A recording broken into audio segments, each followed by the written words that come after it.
Hello and welcome to another edition of Speak Screen Pub Speak, the unofficial yet still kind of official podcast of the screen community. I'm Aaron, and today we have actually a pretty monumental show. Normally I'd be joined by my co-host Michelle, but this is something new that we're trying today. Today, I actually have another member of the screen community on, and last time I had Lit Rock on. Today I've got Rockin' Kimosabi on. And we're doing something different this time around. Last time it was just me trying to use my computer mic to record both me and Lit Rock. It came out manageable. We could both understand each other. But this time, we tried something new. I record myself on my end. Rockin' Kimosabi record himself on his end. And this time, we combine both of our podcasts together. And it's created, honestly, it came out pretty good, I gotta admit. I mean, granted, I was the guy editing around, so I'm basically patting myself on the back, but it came out pretty nice. It actually sounds like a real live podcast for once. So from now on, you guys have got this kind of a podcast to look forward to. We have reached a new level in quality. And also, we're trying lots of other brand new things going on with the podcast today. Like this little intro by myself, all Mark Maron style. We also have questions from the audience. Well, a question. This is a brand new thing. Not a lot of people are asking questions yet, but still, asking questions. But we've also got other new things coming for future podcasts that we're playing. For instance, I don't know if anybody saw it on the site, but I posted up a little thing asking for questions. And in that, I stated that my co-host Michelle and we actually got to go to a critic screening of the new Pixar film, Brave. And so we saw it 2 weeks before anybody else. We've seen it, we could do a review of it, but unfortunately because we're not official, quote unquote, I'm doing little quotation marks, because we're not official critics, we can't actually go and do a review of it this early. We had to, sign something that said we can't really do anything unless we're an actual critic. So, granted, if they put the podcast on the front page and not just in the forums, then yes, we could say that we're official critics and I could give you a review of it a few weeks in advance. But we can't do that. So instead, Michelle and I are going to record our review of it, and that's going to be next week's podcast. That is just going to be that review, and we're just going to put that out the second that it turns June 22nd, like 12:01 a.m. We are going to put that up. Blatant Screen still be one of the first sites out there that has a review of the new Disney Pixar movie Brave. If you guys want to ask us any questions, go ahead and leave those in the comments below. We will be glad to answer those during the podcast. But also, for future shows, we are starting something that's going to last about... I'm totally ballparking here, but we're starting something that's going to last about 7 episodes upcoming. For anybody who saw, I recently posted something up on screen asking you guys to list your favorite movies or the films you thought were the best, whichever one you chose to put up there. And I was going to compile it all into one big list of all of Screen Pup's favorite movies.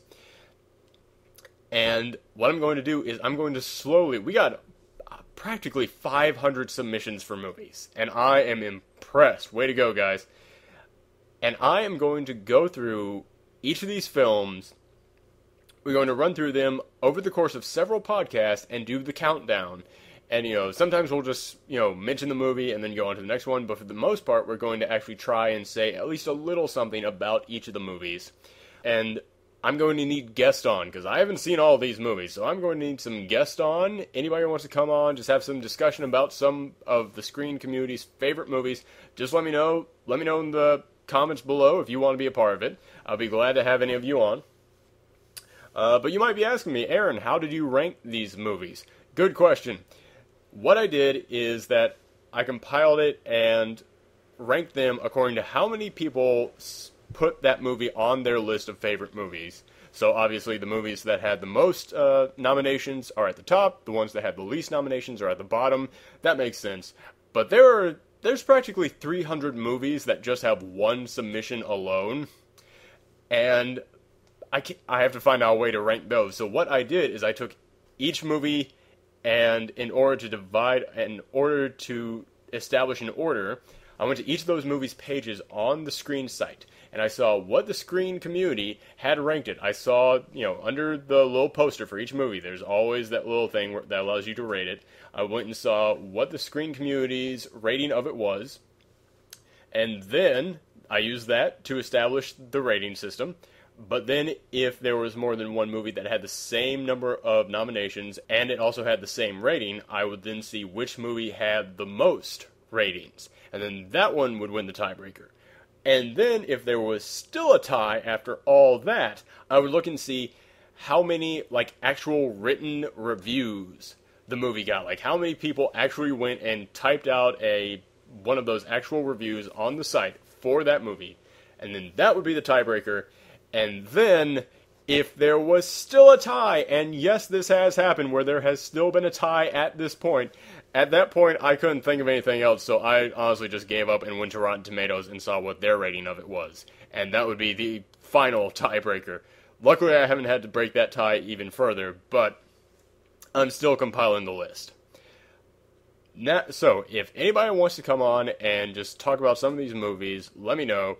Next week is the Brave episode, but the week after that, that's when it's going to actually start. The podcast is going to be pretty much nothing but that for 7 weeks. However, there is one little thing that I had to throw in here, too. I noticed that a lot of these movies that got submitted, when I had to go and look for the tiebreaker, they only had one review each. Like the person who put it as their favorite movie might have been the only person to rate it. And because of that, the movie would have a huge rating, which would instantly put it at the top. And I want this list to kind of represent the screen community's views on film. And it's hard for me to put a film that high when it's only got 1 or 2 ratings, because then it could just be that one person specifically thinks that, and it would seem kind of unfair to me to have that beat out so many other films that other people have watched and enjoyed simply because they hadn't heard of it. So what I did is, in order to make the list, the movie nominated has to have a minimum of 5 ratings on its Screen Wiki page. But, like I said, every single movie is going to be mentioned at some point, and those movies that did not have at least 5 ratings, I'm going to mention them now. These are the honorable mentions for the Screen Community's favorite movies list. They didn't make the list because they didn't have enough ratings, but they still deserve to be mentioned. They were the favorite movie to someone, so I recommend everybody go out there and check them out, help spread the word. So here you go. This is solely just in alphabetical order, and these are the honorable mentions for the Screen Community favorite movie list. First off, The 7 Voyages of Sinbad with a rating of 3.4 out of 4 votes. Next up, Alexander Nevsky with 4.1 and 4 votes. Then All About Cho-Cho, 4.5 with only 1 vote. Ashes and Diamonds, Azumi, Billy Jack, The Brides of Dracula, Brigadoon, Captain Kronos Vampire Hunter, Dr. Jekyll and Mr. Hyde, the classic one, Dracula Has Risen, Equus, which I'm going to spell Equus, which has a rating of 5, but only 1 person voted on it. After this, we have Hannah and Alice, which has only 1 rating of 2.5. Then we have Heaven Knows Mr. Allison, Highlander Vengeance, I Was a Teenage Werewolf, The Incredible Shrinking Man, Love Exposure, Love Letter. Love Letter's interesting. I need to point this one out. As I said, these were people's favorite movies. Love Letter has 0 ratings. No one has actually written that in, so I'm mentioning this simply because the guy who nominated this movie as one of his favorite movies, you forgot to rate it on the page. You need to go back there and tell us what you thought of it, man. Continuing, Love and Pop, Moby Dick, My Man Godfrey, The Night of the Iguana, Ninotchka, I'm going to spell that one out, Ninotchka. On the Shoulders of Giants. On the Shoulders of Giants was one of my nominations. It's a great documentary by Kareem Abdul-Jabbar. It was about the first all-black basketball team, the Harlem Wrens. It's a very interesting story, and it's only like a 15-minute long documentary. It's very short. You can check it out on Netflix. Go ahead and take a look. Let's see. 1, 2, 3. Shiki Jitsu. The Shop Around the Corner. Spring, Summer, Fall, Winter, and Spring. That one I'd like to recommend everybody to check out because that one has got a 5. That one's got a 5 rating at the moment. Which there's been lots that I've mentioned so far that have had 5 ratings, but they've only had like 1 person rate it. This one has had 4 people rate, and all of them have given it 5 stars. So that one's got the most promise at this point. I'd recommend everybody check it out. Next up, A Star is Born, Talk to Her, Tampopo, Tickle Me, The Trial of Billy Jack, Wicked City, The Wild One, and Young Mr. Lincoln. So those are your honorable mentions. As I said, next week is the Brave review, and then the week after that is the beginning of Screen Pup's favorite movies list. And before I go, I just want to ask you guys to leave one more thing down in the comments below. For our review of Brave next week, I want to know, is there some kind of like a special idea you guys have for it? We'd like this to actually become a regular thing on the site where we, in addition to these Screen Pup podcasts, we start doing actual movie review podcast on the site. But is there anything that you guys would like to see us try to make it special, to make it more than just a regular audio review? The only idea I had come up with was that we review it over dinner and just call it like Movie Munchies or something like that. I don't know. Like I said, I'm just spitballing and throwing stuff against the wall here. Or if there's just like a special rating system you guys would like us to go with. Would you like us to just use the screened 5-star rating that they always use, or would you guys like us to have something else to it? Once again, leave any recommendations you have below.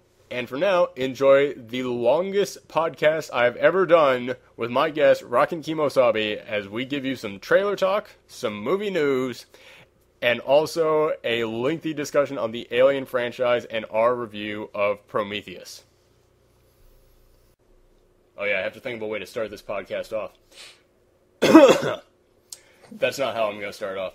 Hi, everybody. Welcome to another episode of Speak Screen Pup Speak. This week, my guest is going to be Rockin' Kimosabi, or as he's better known. Kevin. It's Kevin? Okay, I just realized we've been talking for like the last half hour, and I never once introduced myself. I'm Aaron. This is Kevin. Thanks for tuning in, everybody. Today, our topic's going to be Alien, Prometheus, the entire franchise. Before that, we're just going to have a little bit of movie talk, a little general discussion about films we've seen, films that are coming out, what's been in the news lately.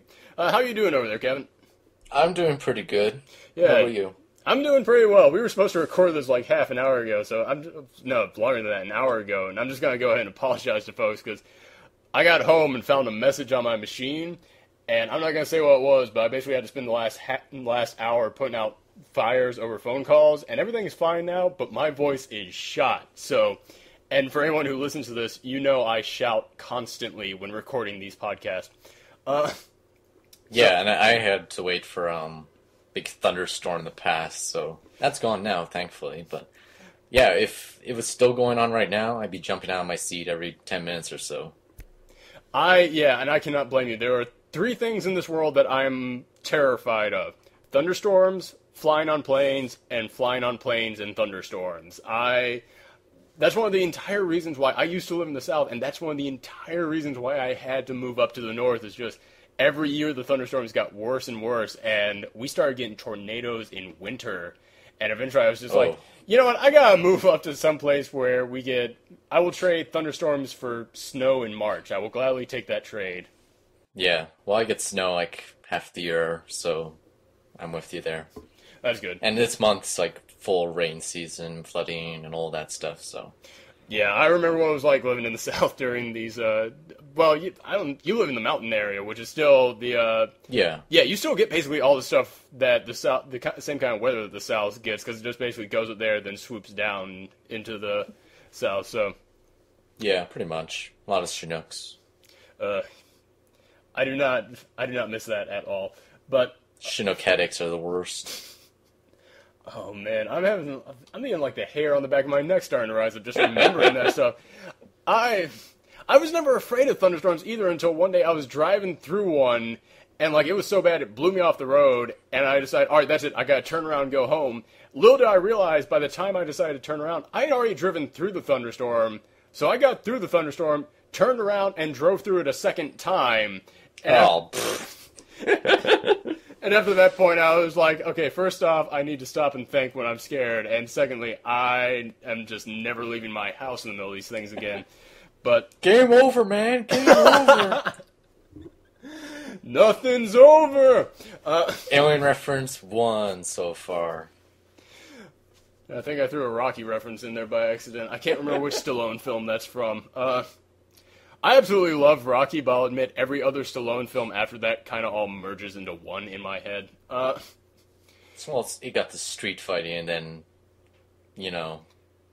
Yeah, Rocky I don't eventually just turned into a superhero, and then I was like, this isn't what I came here for anymore. Yeah. I hear Rocky Balboa was pretty good, but I never bothered to watch it. Actually, yeah, that one, I gotta admit, that one surprised the hell out of me. That one was basically just Stallone going, I can't really let Rocky go out like this being a joke, and he really put his heart back into it. And, it was like it was that year or a couple of year stretches where Stallone wanted to do a Rocky film, and he wanted to finish off Rambo, and he wanted to go back to his old stuff, and now he's doing Expendables, which is sort of Rambo with friends, basically. Rambo and his amazing friends. Basically all his kindergarten buddies. All the other guys who can't find work anymore. Chuck Norris. God bless him, but those Walker Texas Ranger DVD sales aren't probably fattening up his Walt anytime soon. Yeah, I love that he said, I'm not being in this unless it's PG-13, and then basically said, we don't really need you. I was like, okay, it can be R. Yeah, it's like everyone else said it. Okay, I don't want to go see the Expendables anymore. PG-13, nah. Yeah, Chuck Norris realized that being a meme on the internet doesn't pay anything. So yeah. But yeah, so you were telling me that you had seen some movies recently that you wanted to talk about. I've seen a lot of movies. Not really great movies, but I saw some movies. Yeah, no standouts. Which one? You told me about 3, and they all kind of require like a blindfold and a cigarette in your mouth to talk about. So, which one do you want to talk about? I'll start off with the one I recently watched, which was Red Tails. Yeah, I did not see that one, but I've been very tempted to. I'm waiting for. Sort of flew under the radar, if you know what I mean. No, that's a good pun. Yeah.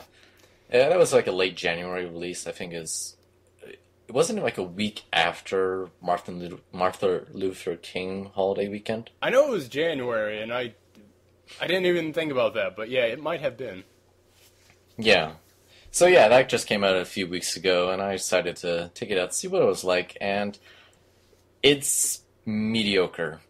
I know you and I were having a conversation before we started talking about sort of how everyone was sort of split on that, or actually nobody was really split on that movie. Everyone seemed to either like it a little bit or just downright hate it, and I guess I'm sort of in the middle on it, but like there's a really great, like a really powerful, important story about the Tuskegee Airmen and all that stuff of racial tensions in the Second World War, but Red Tails is not that movie that's going to really do him justice. I feel like it's a great story, but it really deserves something better than what Red Tails really is.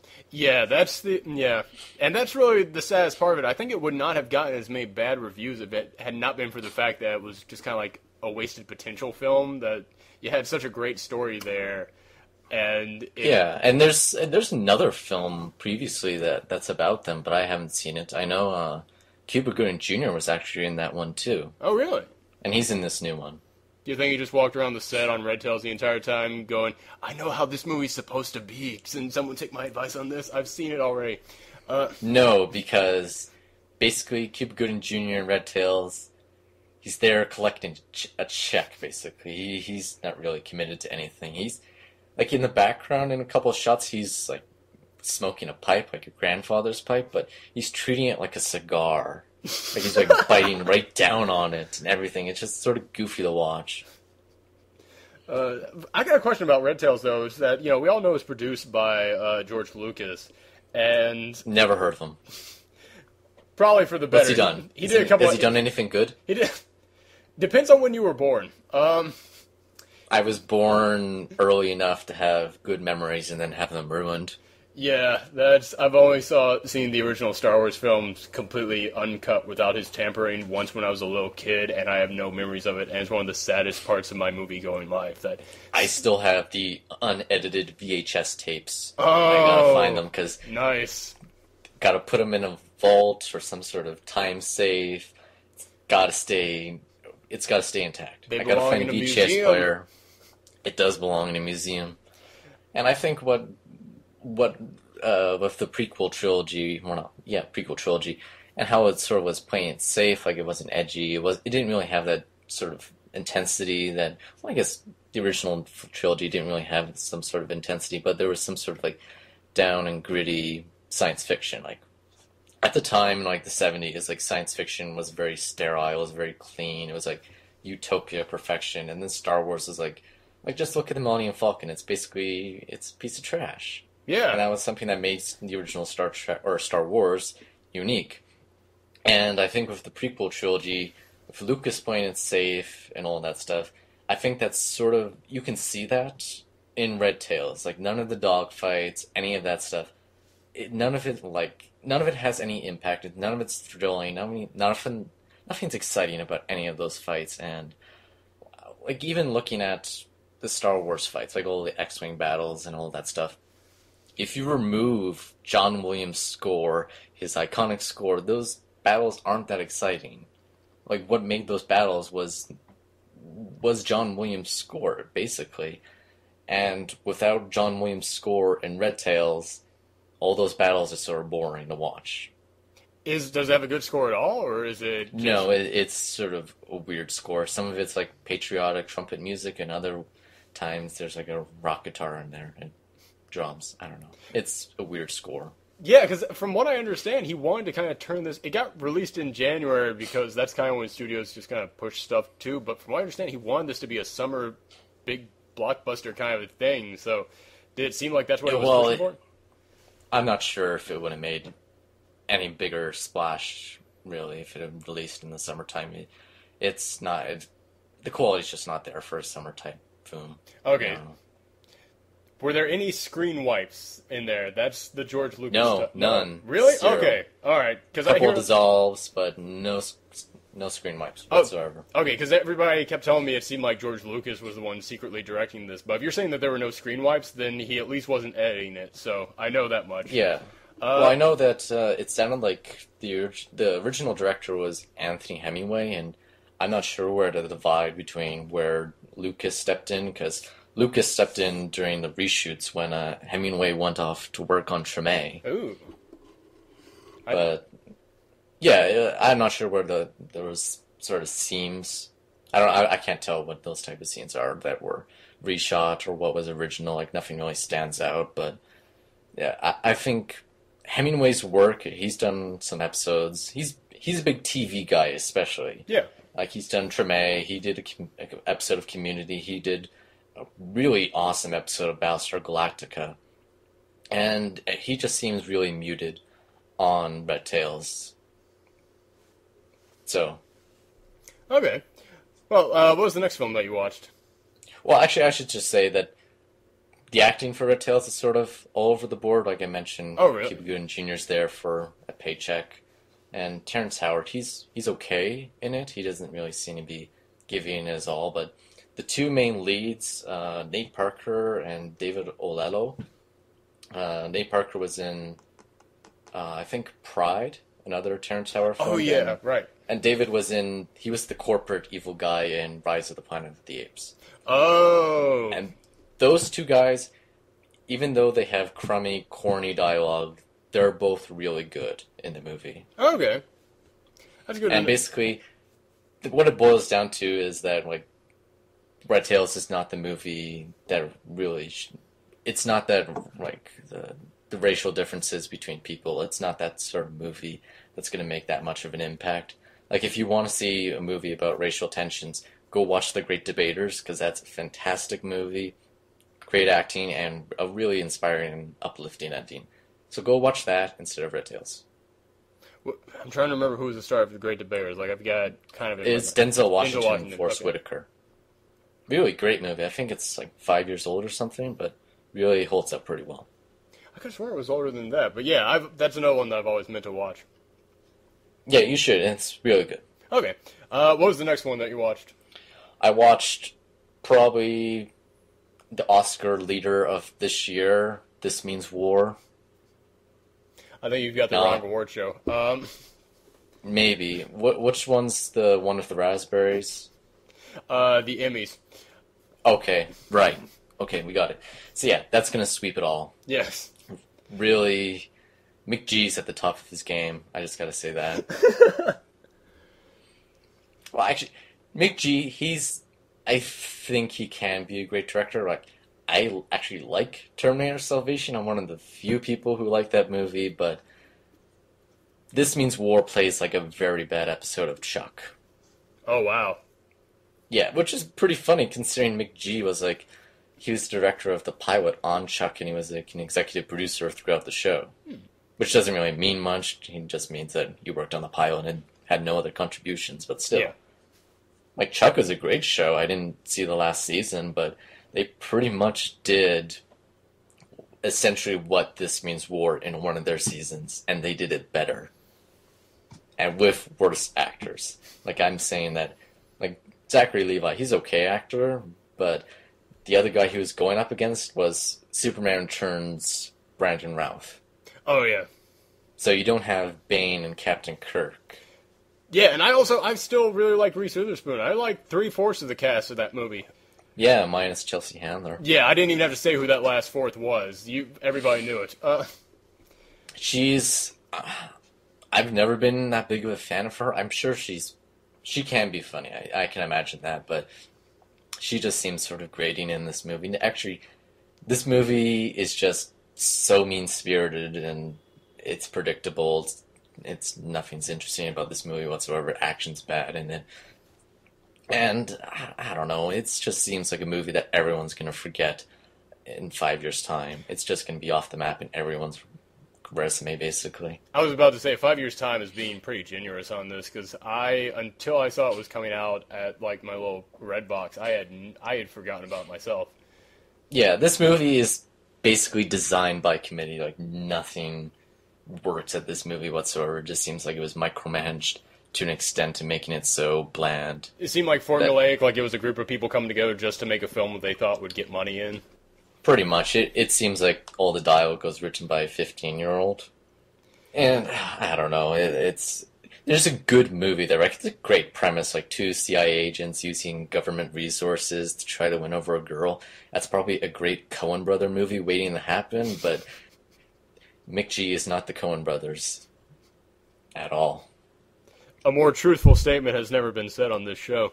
That's the thing, is that every single year, I'm one of those guys who I always like to have hope for a movie, because it seems like about half the bad movies that come out each year at least have a plot that could be done really well. Yeah, but this isn't it, No. Unfortunately. Like, this movie's a total February release movie. Yeah, it was basically their idea of saying, hey, we'll get the women in with the romance, and we'll get the guys in with the action. With the action, and yeah, like, they even tried moving it up to Valentine's Day, and then it just got crushed by The Vow, which I still haven't seen, but it's probably a better movie. I don't know about that. I haven't seen that one myself either, but I've heard the reviews, and it basically just sounds like it's one of those, it actually sounds like it's one of those love stories that has no plot to... Not that it doesn't have a plot. It has a plot. It has no positive message at the end of it, basically. Because basically it's just her kind of acting like a bitch throughout the entire movie, and the guy doing everything to get her back, which... It's Theater of the Tatum. Nothing else matters. Yeah, exactly. It's basically that, is that, I've heard so many women describe these movies as being like Transformers for women, like Twilight or The Vow or any of these things where it's basically just a hunky guy going after a woman who has no personality at all and doing everything they can for her. And basically they just say, yeah, it's Transformers for women. And whenever I hear them say that, it's kind of like hey, listen, this is why we do it, so stop arguing. It's like, no, I argue with the Transformer fans too. This is not helping your case. It's just giving me it's just summing it up in a very accurate manner. Yeah. Well, yeah. Yeah. That's basically what the message of both these of what each of the three films we're going to talk about is basically just yeah. Besides, for This Means War, if you're not choosing Tom Hardy, you're doing it wrong, I guess. That's what I'm trying to say. Yeah, oh wait, so was that a minor spoiler or? No, Oh, okay. but if you had the choice between Chris Pine and Tom Hardy, if you don't pick Tom Hardy, there's something wrong with you. I don't know. He's Bane, and he was the drunken brother in Warrior. That guy has got problems. He's got demons. But no, he's he's actually the one sort of bright spot in the movie. He's charming, but Chris Pine, he's just doing like an even more douchebag version of Captain Kirk. Yeah, basically, Tom Hardy to me is he's Christian Bale, except he's to muscle what Christian Bale is to weight loss. Because, I mean, if anybody out there has ever seen Bronson, you know Tom Hardy is a chameleon of actors. Yeah. But he just, everything I've seen him in doing, like, interviews, he just seems like a total sweetheart. He's like a big softie. That's good. It always seems like some of the creepiest character actors out there are always the nicest guys. Yeah. And which is why everyone likes hiring them. Yeah. They're good actors and they're nice. What else can you ask for, really? Yeah. But yeah, I'm glad we were able to end that one on something of a high note. Yeah, we're starting off with really great movies. Yeah, and moving into... This one's going to be semi-controversial, because I wrote a blog on this last movie, so this one I at least have something to contribute to. But I got like half the people going, yeah, you're totally right, that movie's a piece of shit, and then the other half of the people going, oh, well, I guess I was the only person that liked that movie. And they still are. Yeah, it's got...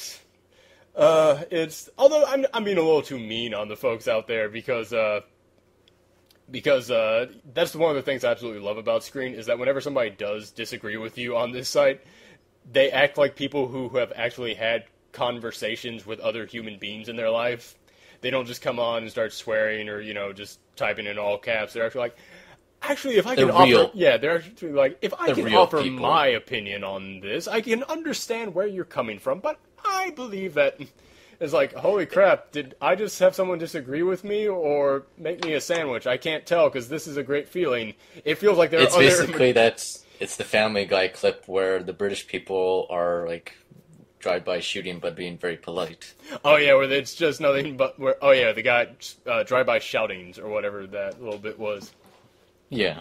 But yeah, let's... Nice people on Screen. Yeah, let's go ahead and reveal what this third movie was. Let's give the title of this movie we're just generally talking about. I'm trying to do a drum roll, but my fingers will not tap in the right order. Green Lantern. Yay. Let me just start off by saying... Yeah, let me just start by saying I'm a Green Lantern fan. That is one of the... I've recently had to drop a ton of comics from my monthly pull list. That's one of the ones that I still read. I'm a diehard fan of that series.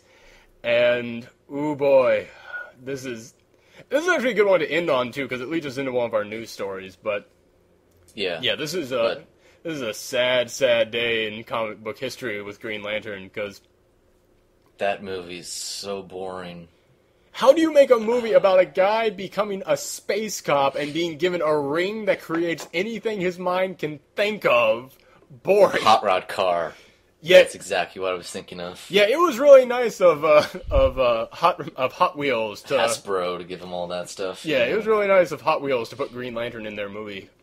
Which that's the thing, is that there's a scene in the movie where a plane is going down, a helicopter is going down. It's a helicopter, yeah. Yeah, and helicopters aren't planes, come on. Yeah, exactly. I will cut you some slack on that. A helicopter is going down, and Hal Jordan has to stop it, so he builds a Hot Wheels track and loads the helicopter onto a car and spins it around and brings it to a stop. And a lot of people try to defend that scene in that movie by basically telling me, well, they're trying to show that he's a man-child. They're trying to show that that's how his mind thinks. And it's like, okay, I can understand that, except what is Hal Jordan's job? Hal Jordan is a test pilot. His entire job revolves around aircrafts that are crashing and how to keep them from doing that. He's no Iceman at all. You pick the one situation in which he should know exactly what to do in order to show this off. You could have picked anything else. But his dad died in the exact same way. Come on, it's heartbreaking. I love that scene when he's in the plane at the beginning of the movie and it's going down, and he sees that picture of his dad there and he freezes. I'm just kind of like, maybe you shouldn't put that picture right next to your plane if it causes you to freeze up. Did they not have, like, ejectable seats in 1993 in all these jets or something? Was it just that, okay, I'm going to open the canopy, I'm going to stand up and sing, oh, hi, Hal, whoops. Keep it warm for me, son. What do you think that means is going to happen? Oh, it's like they were foreshadowing or something. Yeah. It's like this is going to be an important part of his life. And speaking of the scene where his dad dies, this movie is almost worth watching solely for the moment where his dad dies, because it could not be. His dad is up against what is the most obvious green screen I've ever seen. He might as well be sitting in like a lounge chair inside the cockpit of this plane, and then he gives this big thumbs up to no one. There's no one else in the plane for him to give the thumbs up to. He just does it. And then there's a massive explosion behind him on the green screen, and he falls forward. I'm ashamed of you, Internet, for not having turned this into a meme yet. This should be everywhere in every blog to represent fail of some sort. No, because everyone was disappointed by Green Lantern that they didn't want any sort of evidence to remember them of Green Lantern. And it was so sad because it was like, I know the mythology behind Green Lantern. It's like, I know what Parallax is. That could have been really cool when you eventually do it. This is not the first movie villain, and that really, like, basically you can share screen time with Galactus and Fantastic Four as Silver Surfer and Parallax because they're just giant balls of clouds. Yeah, you should. How did they not? DC should watch Marvel's movies and learn from them, because then they would know. Oh, they probably are. We'll get into that later, but you know. Oh yes, they're learning, but not the right things. But yeah, they. Yeah, they turn Parallax into a giant cloud of gas, is what we mean. And the weird thing is, I was actually in the comic book store with a friend of mine when that movie was coming out. And in the comics, Parallax is this giant yellow bug creature made out of yellow energy. And a friend of mine was going, I'm really mad that they turned him into a cloud. I actually like the yellow bug thing. I was like, no, and like I'm not even gonna try and lie about this. I was getting super snobby with him, like, no guys, a big yellow bug monster would not have worked in the movie. The yellow cloud thing is definitely the right way to go. Like, these are almost my words verbatim. And yeah, like a giant yellow bug does not even work in an episode of Doctor Who, so why should it work in a Green Lantern movie? Exactly, like, I can totally understand why they would not want to go with the giant yellow bug, but, like, I walked out of that movie, like, no, because I won't lie, I didn't see it in theaters, I was too afraid to. But at the time I was doing surveys, I used to do this, I used to do surveys for, I won't say the company, but it was basically whenever a studio wanted to put out a trailer, I would be one of the guys who would go to a theater, get somebody, and get them into a test audience and have them look at this. So basically, I would get to stick my head into theaters and watch like 5 minutes of different movies, and I remember going into Green Lantern just because it was like, alright, I just gotta see what this is like, and I see Parallax, and I'm like, oh, wow, it looks like Hal should create a giant toilet to flush that thing down, because that's just not working at all. Not to mention... Well, nothing else in the movie really works at all anyway, like Lively is... I don't even know where to begin with her. Like, Blake Lively she's a good actress. Blake Lively went to high school in this movie with Ryan Reynolds and Peter Sarsgaard, and each of those characters are a minimum of 10 years apart from each other. Yeah, like maybe Peter Sarsgaard age is like Tommy Lee Jones did in Men in Black 3, but you know. Josh Brolin, 29 years old. That's city miles on him. That's the best part of that entire movie, from what I've heard. Actually, Men in Black 3's okay. It's okay. Yeah, exactly. It's like I haven't heard bad things, but yeah, exactly. I've heard that. It's like it was. It's just another one of those movies. If you want that, go see it. If you don't want to see another Men in Black movie, well, don't go see Men in Black 3, I guess. Yeah, exactly. The Men in Black franchise, like, everybody talks about how horrible Men in Black 2 is. It's like, Men in Black 2 is not bad. It's actually a fairly decent movie. It's bad. Oh, it is? Bad. It's bad. It's bad to the story of the movie, because, like, I was upset that they basically did the exact same thing over again. But I was like... No, it's just bad. It's just bad? Alright. Yeah, but Green Lantern... just as bad. Green Lantern is just as bad. I mean, the way that he, minor spoiler alert here, I say minor because do you care? The way he defeats Parallax at the end is by getting him sucked into the sun, and he gets him sucked into the sun with the, his trainer in the Green Lantern Corps taught him this lesson of, in space, the bigger you are, the faster you burn, because the bigger you are, the stronger the gravity pull will be on you. And I was like, I know next to nothing about quantum physics, but I kind of want to call bullshit on that. And I actually do have a buddy who is an actual factual scientist, and I had to call him up and go, is this true at all? And he's like, no, that's not true at all. Well, it just seems like, what's the point of Hal Jordan using 2 jets to pull himself away from the sun? Because that's like his energy, so why doesn't he just fly away? Why does he have to create 2 jets to pull him away? At that point, I was just like, oh, he's at least creating some kind of a construct that fits him. That was just my comic book geek coming out and going, there's something, take it. Yeah. They screwed up parallax and the entire color spectrum and everything, so why not? That's the saddest part of that movie, is that I will give them this. I will say this. As a lifelong Green Lantern fan, I will fully admit there are no good Green Lantern villains that you can explain in the first movie. They all kind of need a lead up to, and in this one, because for Sinestro, who's his main villain, for him to be a good villain, you need to see that he used to be the baddest Green Lantern out there. He used to be, the mentor to Hal Jordan. So yeah, I was going along with that with Mark Strong, so I had no problem with them kind of saving him as the villain for the next one. I have a real big problem with the way they kind of set that up at the end, during the credit sequence, where he decides to be evil for no reason. But yeah, he's evil because he has pink skin and he's Mark Strong, so he has to be evil. And his name is Sinestro. That's not sinister at all. No. So yeah, it's like I can name off tons of great Green Lantern villains, but none of them could be done in the first movie. There's only one that could really be done in the first movie, and I feel so bad because Green Lantern used to be a joke until this writer, Jeff Johns, took over the series and basically turned him into the character that he is today. And he made him a character so cool that people went, oh, we need to make a movie about him. And as soon as they announced they're making a movie, Jeff Johns wrote a six-issue long reboot of his origin, basically re-explain his origin, creating this new villain for him to fight in the first one, and it was basically him going, this is how you should do the movie, and they went, no, we think we got this, and they did not have it, and not only did they not have it, they basically kind of screwed up any chance of him getting another good movie out of this. Yeah. Yeah, the only hope... There was the one scene where Hal Jordan goes to Oa for the first time, and then he just immediately leaves. It just reminded me of, I just started imagining this little kid going to space camp, being really excited, and then once lunch pulls around, he gets beat up by the older kids, and they steal his lunch, and then he goes home. That is essentially what happens. That is basically what happened. When he goes Kilowog punches him in the face, he goes, this is too hard, and he goes home. You can't ruin Ryan Reynolds' chiseled jaw, basically. That's all it comes down to.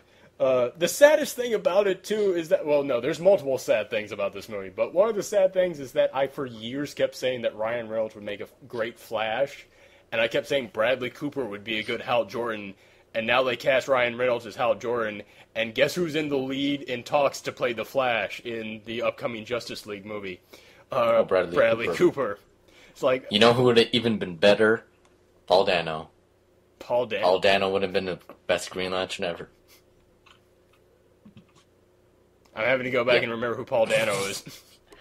He was the creepy priest guy in There Will Be Blood. Oh, shit. That guy. Oh, man. That's sort of my... No, don't cast this guy, but I wish it was Paul Dano. Right. Speaking about that, let's go into our movie news. It's basically not, I almost didn't want to do a movie news section on this because after how much I just drooled over the Avengers in the first episode of this podcast, I've been trying to not bring up comic books quite as much, but this week it was nothing but comic book-based movie news. Mostly DC news, too. Getting their act together. We'll see, because they have announced that, hey, we're still doing the Justice League movie, which that's basically all that they said, is that they're still doing it. They signed a screenwriter. They got Will Beall, who he penned the Gangster Squad that's coming out this fall. So they assigned him to do that movie, and then they assigned one of the Green Lantern screenwriters to do Wonder Woman. So she's in great hands. Yeah, which the sad thing is, Joss Whedon was originally assigned to write and direct the Wonder Woman movie, and they fired him. And he said, "Oh yeah, well I'll show you. Well, what are you gonna do? Go over to Marvel and make a movie for them?" 6 months later. Well, that wasn't the Wonder Woman thing like more than 12 years ago. That was a like, long time ago. That was true. Yeah. So they had like no sort of foresight because Marvel was just basically a non-entity. Like they hadn't even had. When did X-Men come out? X-Men came out in 1999, I want to say, or maybe 2000 on the dot. Yeah, so Marvel was nowhere on the map at the time when DC was making movies, like especially Batman. But now, like, well, I guess even DC wasn't even that popular. Like they had Batman, they had Superman in the 70s, but they hadn't had anything else since then. And since 2000 rolled around, basically, Marvel had Spider-Man and X-Men, but those were made by Fox and Sony. So Marvel got their own business where they started making out like Iron Man, and they've just had this 5-year plan to build up the Avengers. $1 billion later, DC's looking at their pantheon of comic book characters and seeing the Justice League, and it's like, we should do that because we're really envious of the $1 billion they just made. And I think we can make $1 billion because Batman making $1 billion is not enough. Yeah, that's kind of a fear of mine, is that this isn't being made because it's a passion project of theirs. It's not because they have, like, a vision, and they're like, okay, we're definitely going, like, because Marvel had a vision. I mean, can you imagine somebody going, no, we're going to play for the long game on this. We're actually going to make movies leading up to another movie. That also, even though that's, like, a really ambitious, very good goal for Marvel to have, that also made them very difficult to work with, like how many directors they've departed, like different projects, like Patty Jenkins leaving Thor 2, and Kenneth Branagh not returning, and Jon Favreau not returning. Yeah. Like, I think they're sticking to their plans so much that they're just, like, they're not willing to collaborate whatsoever. It's like, it's either our way or the highway, which is, we'll talk about that later when, we get to Captain America 2 news. Yeah, which I think they're really wanting to stick with these things, mainly with just the Avengers ones. I think that with their other movie franchises, they're a little bit more willing to just kind of experiment and let it get out there. But we'll see when Spider-Man comes out in a few weeks. I don't know why people are saying that that's not going to be a success. It's Spider-Man. Spider-Man's probably the biggest Marvel singular property. Like, it's made billions of dollars, worldwide success, and it's opening on the 4th of July. How can you not say that's not going to be a success? Oh yeah, it's definitely going to be a success, but it's one of those things that I believe that 2 weeks after that, Dark Knight comes out, and that's definitely going to take it over, and then, we've still got the Avengers buzz going on. So I think it's more of just, I think they're not saying it's not going to be a success. I think it's going to be that in a couple of years from now, we're going to look back at this summer and go, this was the summer of the Avengers and Dark Knight, and we might forget that Spider-Man even came out this year.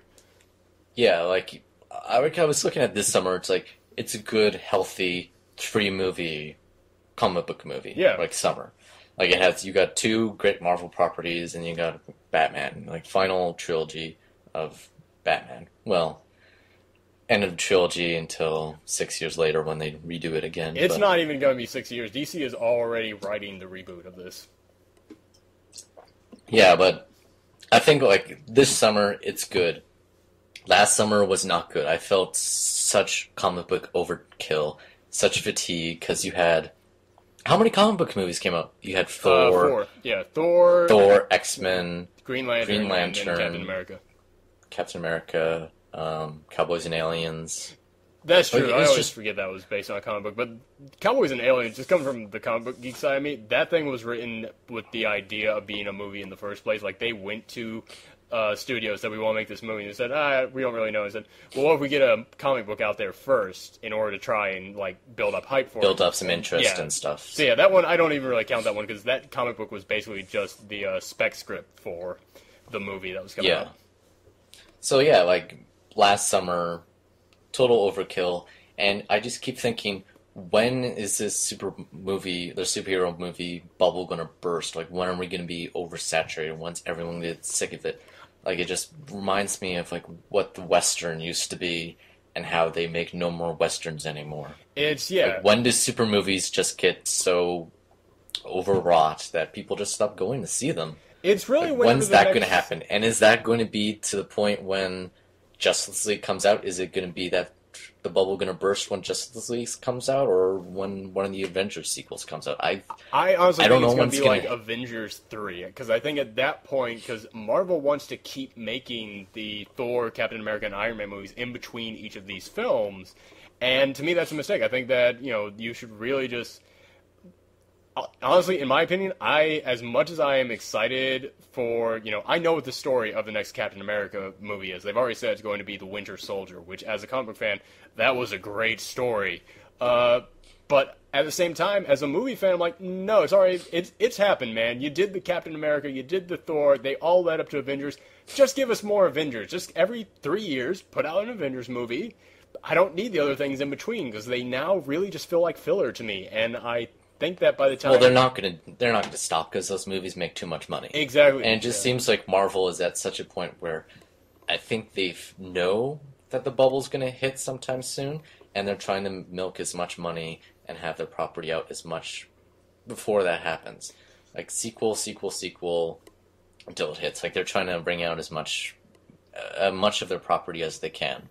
Yeah, and I think that... Like a movie a year just seems like too much. Yeah, exactly. A movie a year seems like too much. So I think that by the time that, like, Avengers 3 comes out, I think that will be the last one people are really willing to, like, put up with. Because if after Avengers 3 comes out, if Iron Man 5 comes out the next year, people are going to be tired of it. They're going to be tired. Yeah, and they're talking about Iron Man being like James Bond, where if Robert Downey Jr. doesn't want to do it, then they'll just recast him and continue having stories. That just seems... crazy. Translation, Robert Downey Jr. does not want to keep doing this for 5 more movies. He's already said it to them, and they're kind of already working on their backstory. But yeah, you're right, because without Robert Downey Jr., that movie, it had a lot going for it, but Robert Downey Jr. made that movie. Yeah, and I think it gets to the point now where, well, when the first movie came out, it sounded like in interviews Robert Downey Jr. was willing to do movie of Iron Man. Like, he didn't seem to want to quit the character because he loved it so much. But now, like, I think that had to do something with Favreau and the relationship those two had. But now, well, I don't even think Marvel will probably want to have him around because he's just so much money. Like, he made $50 million from the Avengers, like, salary plus, like, after profits. Yeah. For the gross. So, like, for a company that's so focused on cutting costs and not hiring big directors and directors that are talented and cheap, it just seems like they'd probably do the same with their actors. That was the thing. Like, Marvel had Iron Man, and they hadn't had, like, this was their first film that they were doing on their own. So of course they got a really big name actor like Robert Downey Jr., who was probably more affordable back then, but he has, like, the clout, and he probably has a good enough agent to really muscle in a better contract for him to make even more money. And I guess that's also... I think the same thing could have happened with Norton if he kept going with The Incredible Hulk. If that movie was a success, maybe the same thing would have happened to him.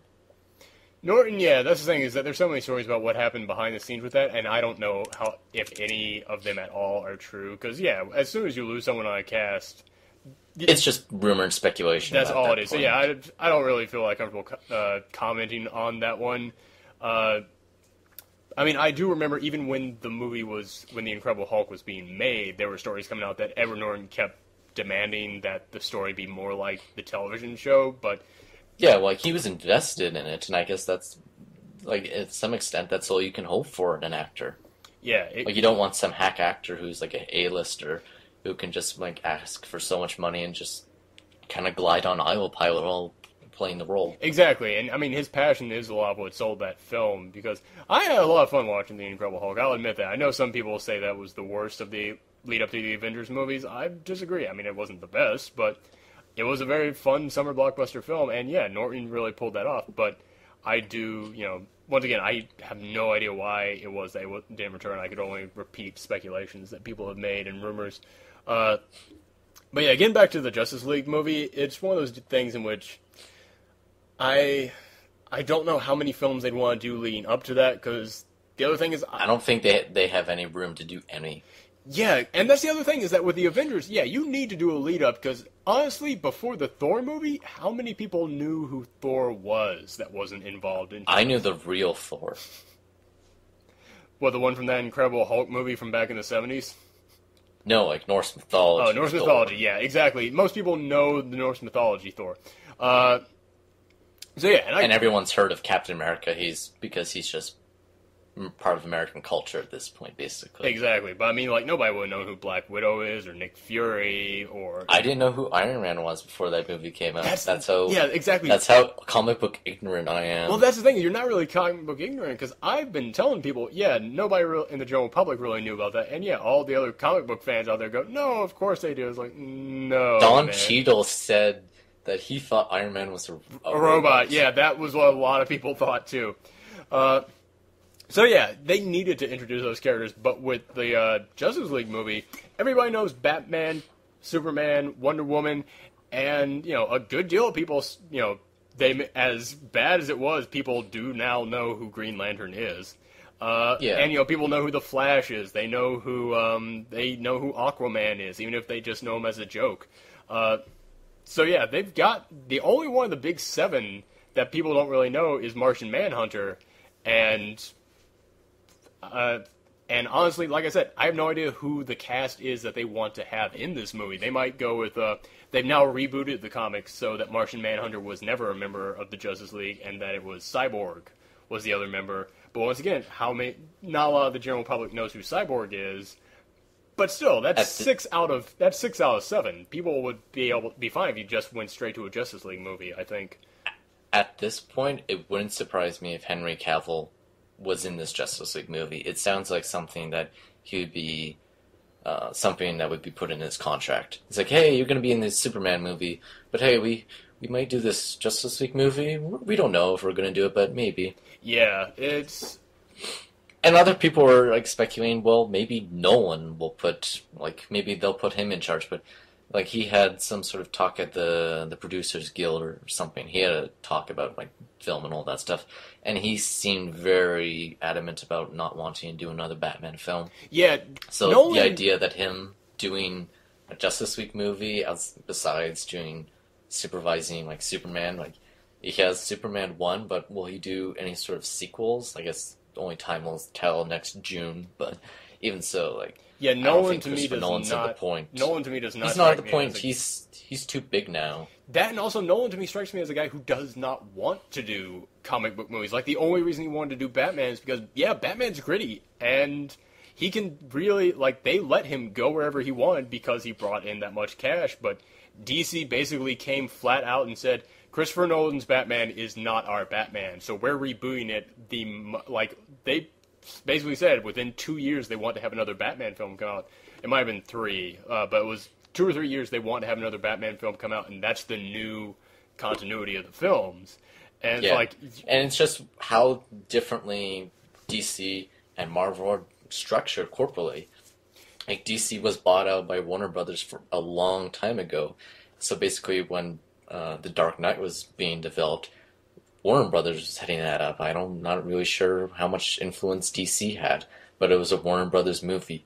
All those Avengers movies and all the properties surrounding them, that was Marvel, because Marvel was its own separate entity by itself, and then it got bought out by Disney once those movies started being successful. So it's a different way how those companies are structured. Yeah, exactly. That made the difference. That, and also there is someone at Marvel who is a film buff, because with every one of their movies, they know the director to get. So, even with, Ghost Rider, which was a shitty film, they got the Crank guys on board, and even I was going, you know what, if anyone's going to do a Ghost Rider film, it's those guys. Whoever picked them at least knew what to do.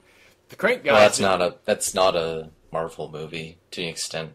It's a Sony film. Well, so yeah, true. It's Sony heading that up. True, but yeah, Marvel still has, it's still, they're the one, they still have said that they have, some control over who the directors are, even when it's not part of their... They're allowed to leave voicemails. Yes, that's a good way of putting it. They're allowed to put in their 2 cents. But yeah, so they at least have someone on their staff who knows when it comes to movies, they have, some kind of an influence in it. But over at DC, it really does seem like either DC doesn't know anyone who knows anything about films, or it's all just being passed up to Warner Brothers, and Warner Brothers is like, hey, who are the guys who wrote Modern Family? They're cheap. Not Modern Family. No Ordinary Family. because they're the ones who did Green Lantern and are now doing Wonder Woman. They're like, hey, those guys did something that has to do with superheroes, and they're cheap to do. We'll get them. Yeah. Well, let's move on to our next news subject, which is Marvel assigns, was it Joe and Anthony Russo? I believe that was it, yeah. Two guys who directed Community episodes to do... More specifically, the paintball episode, which, so many people were nervous, like, oh, I don't know, it's just TV guys, and, like, they did the paintball episode. Everything's gonna be fine. All right. Like, that second part of the episode in the second season, when Shirley and Britta are in the golf cart and they're driving towards the machine gun with the paintballs, genuinely exciting. That I recently ranked on the site my my personal 25 best Community episodes, and that was easily number one. That I count it as a two-parter. I count the two episodes as one, in all fairness. But yeah, that really blew me away. That two-part episode there.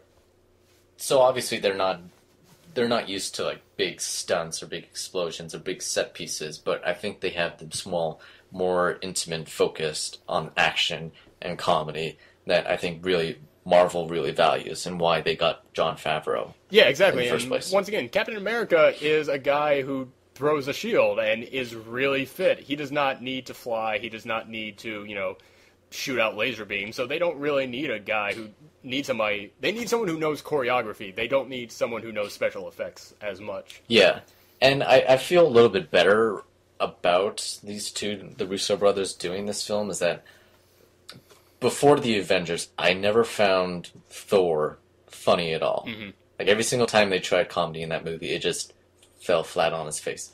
Captain America still had its funny moments here and there, but Iron Man was the funny movie. And then once the Avengers came out, Joss Whedon made all those characters funny. And I think what the Russo brothers can do the best at, and I hope they do that with Captain America, is make him funny.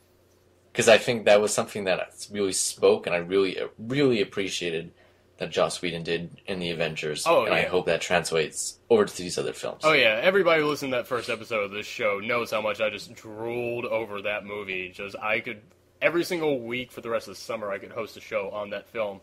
But I could host a podcast all about just talking about the Avengers. Well, they'll make that podcast into a movie. That's what you're trying to get at. So at the end of my podcast, Nick Fury appears in my kitchen and says, "You're not the only one doing podcasts about the Avengers." Yep, Matt Roy's coming out of retirement, or whatever he's doing. Join your podcast. Nice. Oh, God, would he be a great get on this show? The Golden Doodle Award winner. Oh, man.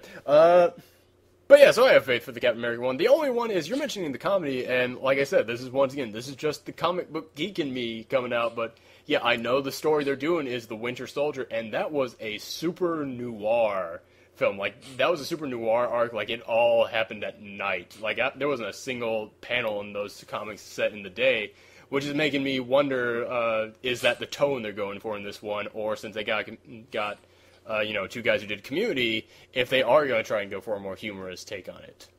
Well, none of those Marvel movies are that serious anyway, so I don't think they would go in that direction. Very true, and it would be such a shift from the, one of the reasons why that story arc was so noir is because Captain America, for years, in the past decade, Captain America has just been getting darker and darker in his book, which if you look at what's been going on in the world in the past decade and what's been going on in America, you can kind of see what caused it. So yeah, it wasn't that big of a change for it to now be a totally noir book.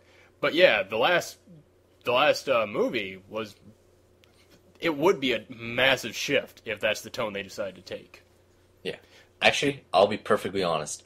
For the Avengers, Captain America was my favorite Marvel film. I liked it more than Iron Man. Really? Captain America is a close second to me. I will be honest. I do go back and forth between those two. Like, when I walked out of that theater after the midnight showing, I just wanted to pick up a trash can lid and throw it at something. And still, like a month later, I still wanted to do that. It really had a lasting appeal on me. Yeah, and I think, personally, what made that film so much more memorable than Iron Man or Thor was that it was like a good throwback film. It's like retro and it's sort of action and its dialogue and how the scenes are structured. It really reminded me of like the Indiana Jones films, and it made more sense to me to like that film more than any of the previous ones, just on that fact alone. Like, the whole, like, I am a big history person. Like, I did so much history study in high school, mostly, like, Second and First World War. So I know all this stuff about Second World War, and I appreciate the whole, like, America is the greatest nation propaganda thing. So that scene where Captain America's going city to city and they have that montage in the song. That is so great. I love that scene. That is my absolute favorite scene in that movie. That is so good. And I know so many people who watch that and go, oh, I didn't think the movie was going to be this cheesy. It's like, did you stop watching at that montage? It was there for a reason. Yeah. Like, he punches Hitler. He's lifting that motorcycle above his head. There's two ladies on that motorbike. Yeah, it's such a great moment. What was the other story? There was another comic book story. Oh yeah, the other comic book story we had to get to also has to do with the Avengers leading up to, which is that now they're going to be making a Black Panther movie, which kind of implies that Black Panther is going to be in the next Avengers film, which I'm cool with. I've heard some rather opposite news story. It sounds like that's just pure rumor at this point. Oh, it's a news story. Like, it might be absolutely true. Like, Marvel was saying that they have a few unannounced films that they have. I think they're planning for like a 2014 some release or something around there. But they have 2 unannounced films, so maybe it is Black Panther, and I could be wrong. But I think their initial response to that was that no, that's just rumor right now. We're not actively saying that that's true. Yeah, they did come out and say we're not actively saying that, which, in my experience with these films, we're not actively saying. Typically 75% of the time means, dude, shut up, you're going to blow our cover. So I don't know. That seems to be what most of the internet is kind of going towards at this moment. So you're right, it is still, they have not officially come out and say it. I do know that they are doing a Guardians of the Galaxy movie and an Inhumans movie, I don't know if those, those mean nothing to me. Yeah, exactly. So I don't know if those two mean that, I don't know if those two, if one of those could be the unannounced one, like if it might have gone back into the unannounced cave, like it might have had a setback. Honestly, out of the unannounced films, this is one of the few comic books I actually know of, but I haven't read, is Runaways. And I hope it's that. Oh god, I would love... Because I saw that dinosaur on that cover, and I was like, that sounds pretty awesome. Go make that movie. Runaways is an amazing book, and for the longest time they've been saying that they were going to do it as soon as the Avengers film was up, so I'm hoping that's the one that's one of these two. Or, I'm hoping that it's just coming out, even if it's not one of the unannounced ones. But yeah, I know they've assigned the guy who did Nick and Nora's Infinite Playlist to it. No, just give it to Edgar Wright. Give it to Edgar Wright, he'll do it. Well, Edgar Wright would be good, but Edgar Wright's already doing the Ant-Man movie, which I'm totally down with, because... No, give him Runaways, because I don't care about Ant-Man. Ant-Man just seems silly. Well, yeah, but that's why I kind of want Edgar Wright to do that. Edgar Wright can make him silly and, like play that up, but also still kind of, he realizes what the rest of the population thinks Ant-Man is going to be, which... Yeah, but imagine Runaways, but like Scott Pilgrim. Oh, How awesome is that? Well... That's awesome. I don't know. To me, Runaways wasn't as humorous as... Runaways, to me, was a very serious book. Well, I still haven't read it. I just know, hearsay. Oh, I see. Yeah, Runaways is a much more serious book. And it's a lot about teenage angst, basically. It's what, to everyone who doesn't know, Runaways was a book about these, oh god, how many kids was it? 6 kids who live out on, hold on, I gotta do the count in my head. 6, okay. It's about these 6 kids. They each have really rich parents who all meet up once a year. So they each, throughout their lives, they've seen each other once a year each time. They've kind of know each other, but kind of not. So they each basically just are forced to hang out with themselves while their parents go out into this room once in a year. And then one day they decide, hey, why don't we just spy on our parents, see what they're doing? Turns out their parents are supervillains, and they're killing children in order to take their souls and make them more powerful. And so their kids, basically, they run away. They have to go and hide out, and basically they have to, figure out, how to stop their parents because no one else is going to. And one by one, they each learn, okay, my parents were aliens, so now which means that I'm also an alien and I've got their powers. My parents were wizards and witches, so I can do magic. And it is such a great, like, they don't put on costumes or anything. They're still just their regular selves because they don't want to be superheroes. And it's such a great, like, it's such great teenage drama, basically. And I know that normally means, in today's film, that normally means, I can't decide between the werewolf or the vampire that I want to date. But no, it's like real, like, anybody who's ever gone through, like, awkwardness with other teenagers or not understanding, who you are, or, we've all gone through that phase in our life when we're a teenager where we think that our parents are villains of some kind. And this is basically a book, nothing about that, and it captures it incredibly well. It's by Brian K. Vaughan, who is easily my favorite writer out there. So yeah, I have been anxiously awaiting that film to come out. Well, now I'm a bit disappointed that it's so drama-focused and angsty. I was about to say, Edgar Wright is like... Just from the synopsis, like, before you started saying it's like drama and all that stuff, it's like, that sounds super campy and really awesome and funny, but now... sadly, there's very little drama to it. It's a lot of, we're on the run from the law, we're having to, figure out how we're going to survive without our parents for the first time. It's a much more drama. It is the perfect young adults comic book. Like, I will put it that way. It is like, library should carry it in the young adults section. But there's a dinosaur. There is a dinosaur because one of the... That's hilarious. There is a dinosaur because one of the kids' parents are time travelers. So when they kept playing for when their kid turned 18, they were going to present them with the present of a dinosaur telepathically linked to her that they grew in the future. Which, once again, I know that makes it sound like it's a campy book, but it kind of basically goes, here are campy villain stereotypes, and this is what the children of them would be like. So I'm hoping that Runaways is one of those too. So what was the other news story that you had? I guess we can just cover this briefly, but Woody Allen's next film doesn't really have a title or any sort of plot synopsis, but both Louis C.K. is going to be in it. Oh? And Andrew Dice Clay is going to be in it. That is so two heads of a coin.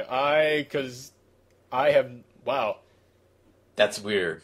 Yeah. That's really, really weird. Because I love Louis C.K.'s show, Louis. I mean, to me, I often looked at that and said, this is kind of like what a young Woody Allen probably would have put out if he had to make a TV show. And had a super filthy mouth. Yeah, exactly. And I looked at that and was like, wow, this really would... As soon as you said that, that to me seemed like a perfect match. But Andrew Dice Clay... Yeah, talk about your washed-up 80s comedian. The only way I can see that film working is if the movie is about stand-up comics. And, so Andrew Dice Clay is there for, a scene or something. So who's the Woody Allen surrogate then?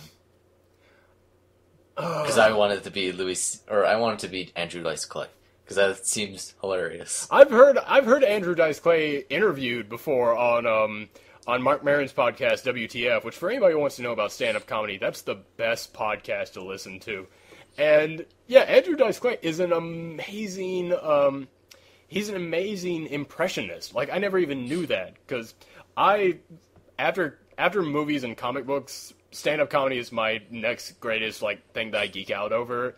And so I research stand-up comics and I learn all their stuff. But Andrew Dice Clay was one of those guys who I always used to go, hey, he's the guy who does the filthy nursery rhymes. Why do I want to know about him? But it wasn't until I heard him interviewed on WTF that I went, this is an amazing impressionist. So he might be able to kind of pull off a Woody Allen persona.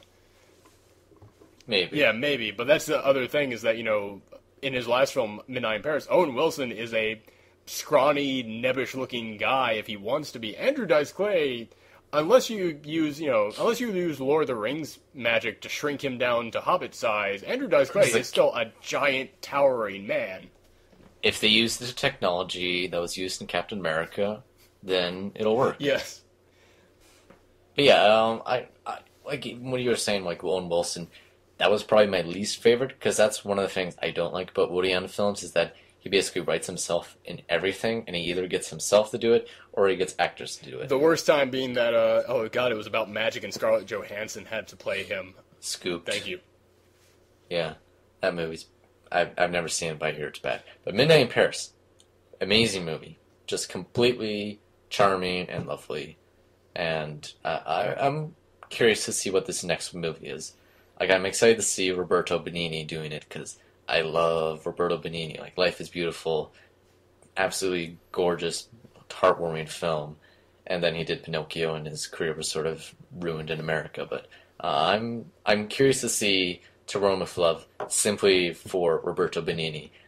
But everything else I hear about that movie seems like it's not one of his better movies. Mm-hmm.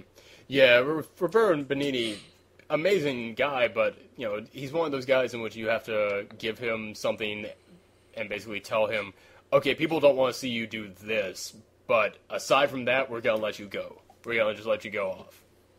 Yeah, and Jesse Eisenberg is obviously the Woody Allen surrogate for that film, and he seems like the obvious choice, and Ellen Page is in there, and Ellen Page seemed to disappear off the map after Inception, but I guess we know why now, because she was doing that Quantic Dream game.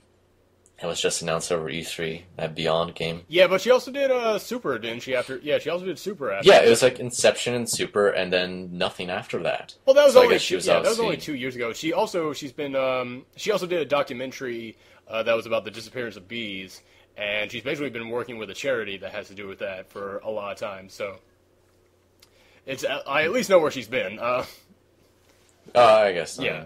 But yeah, so she's done the smart thing. She's basically decided, I'm just going to basically do really nice stuff so that way, I'm going to basically dedicate some time to charity so that way no one's going to get tired of me.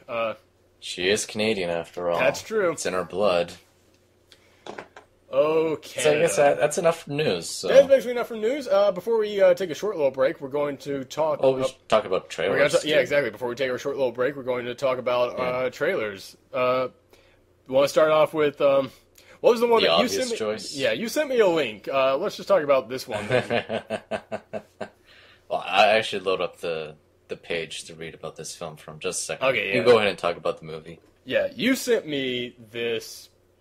You sent me a link as soon as we started arranging that we were going to do this podcast. You sent me a link and said, "Okay, well, if we're going to talk about trailers, we got to talk about this one." And I watched it, and after I watched this trailer for The Girl with the Naked Eye, it's from The Naked Eye. The Girl from the Naked Eye, and I started sweating after I saw that because there is no sarcasm font in text.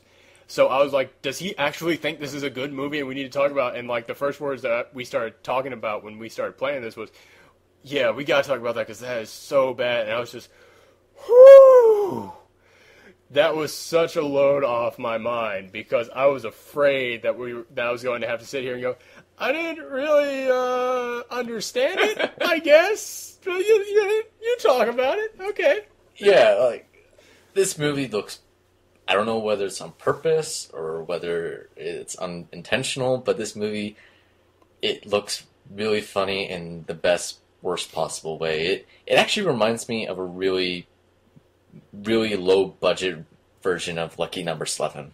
Oh wow! I think people should just go watch this trailer. It's on iTunes. You should also watch Lucky Number 11. That's a great film that no one watched, in my opinion. It's not. No, it's not that great. It's not that great? It's a bit too self-aware for its own good. I'll give you that. It knows exactly what it's trying to be. Yeah.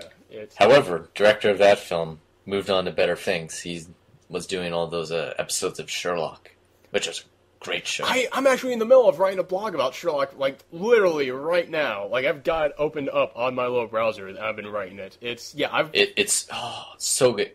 Benedict Cumberbatch, way better than Robert Downey Jr., hands down. I've been watching the first 3 episodes of it on Netflix, and I'm going to have to find where I can watch the rest of the episodes somewhere. It just came out on DVD. Oh, excellent. Because, that is...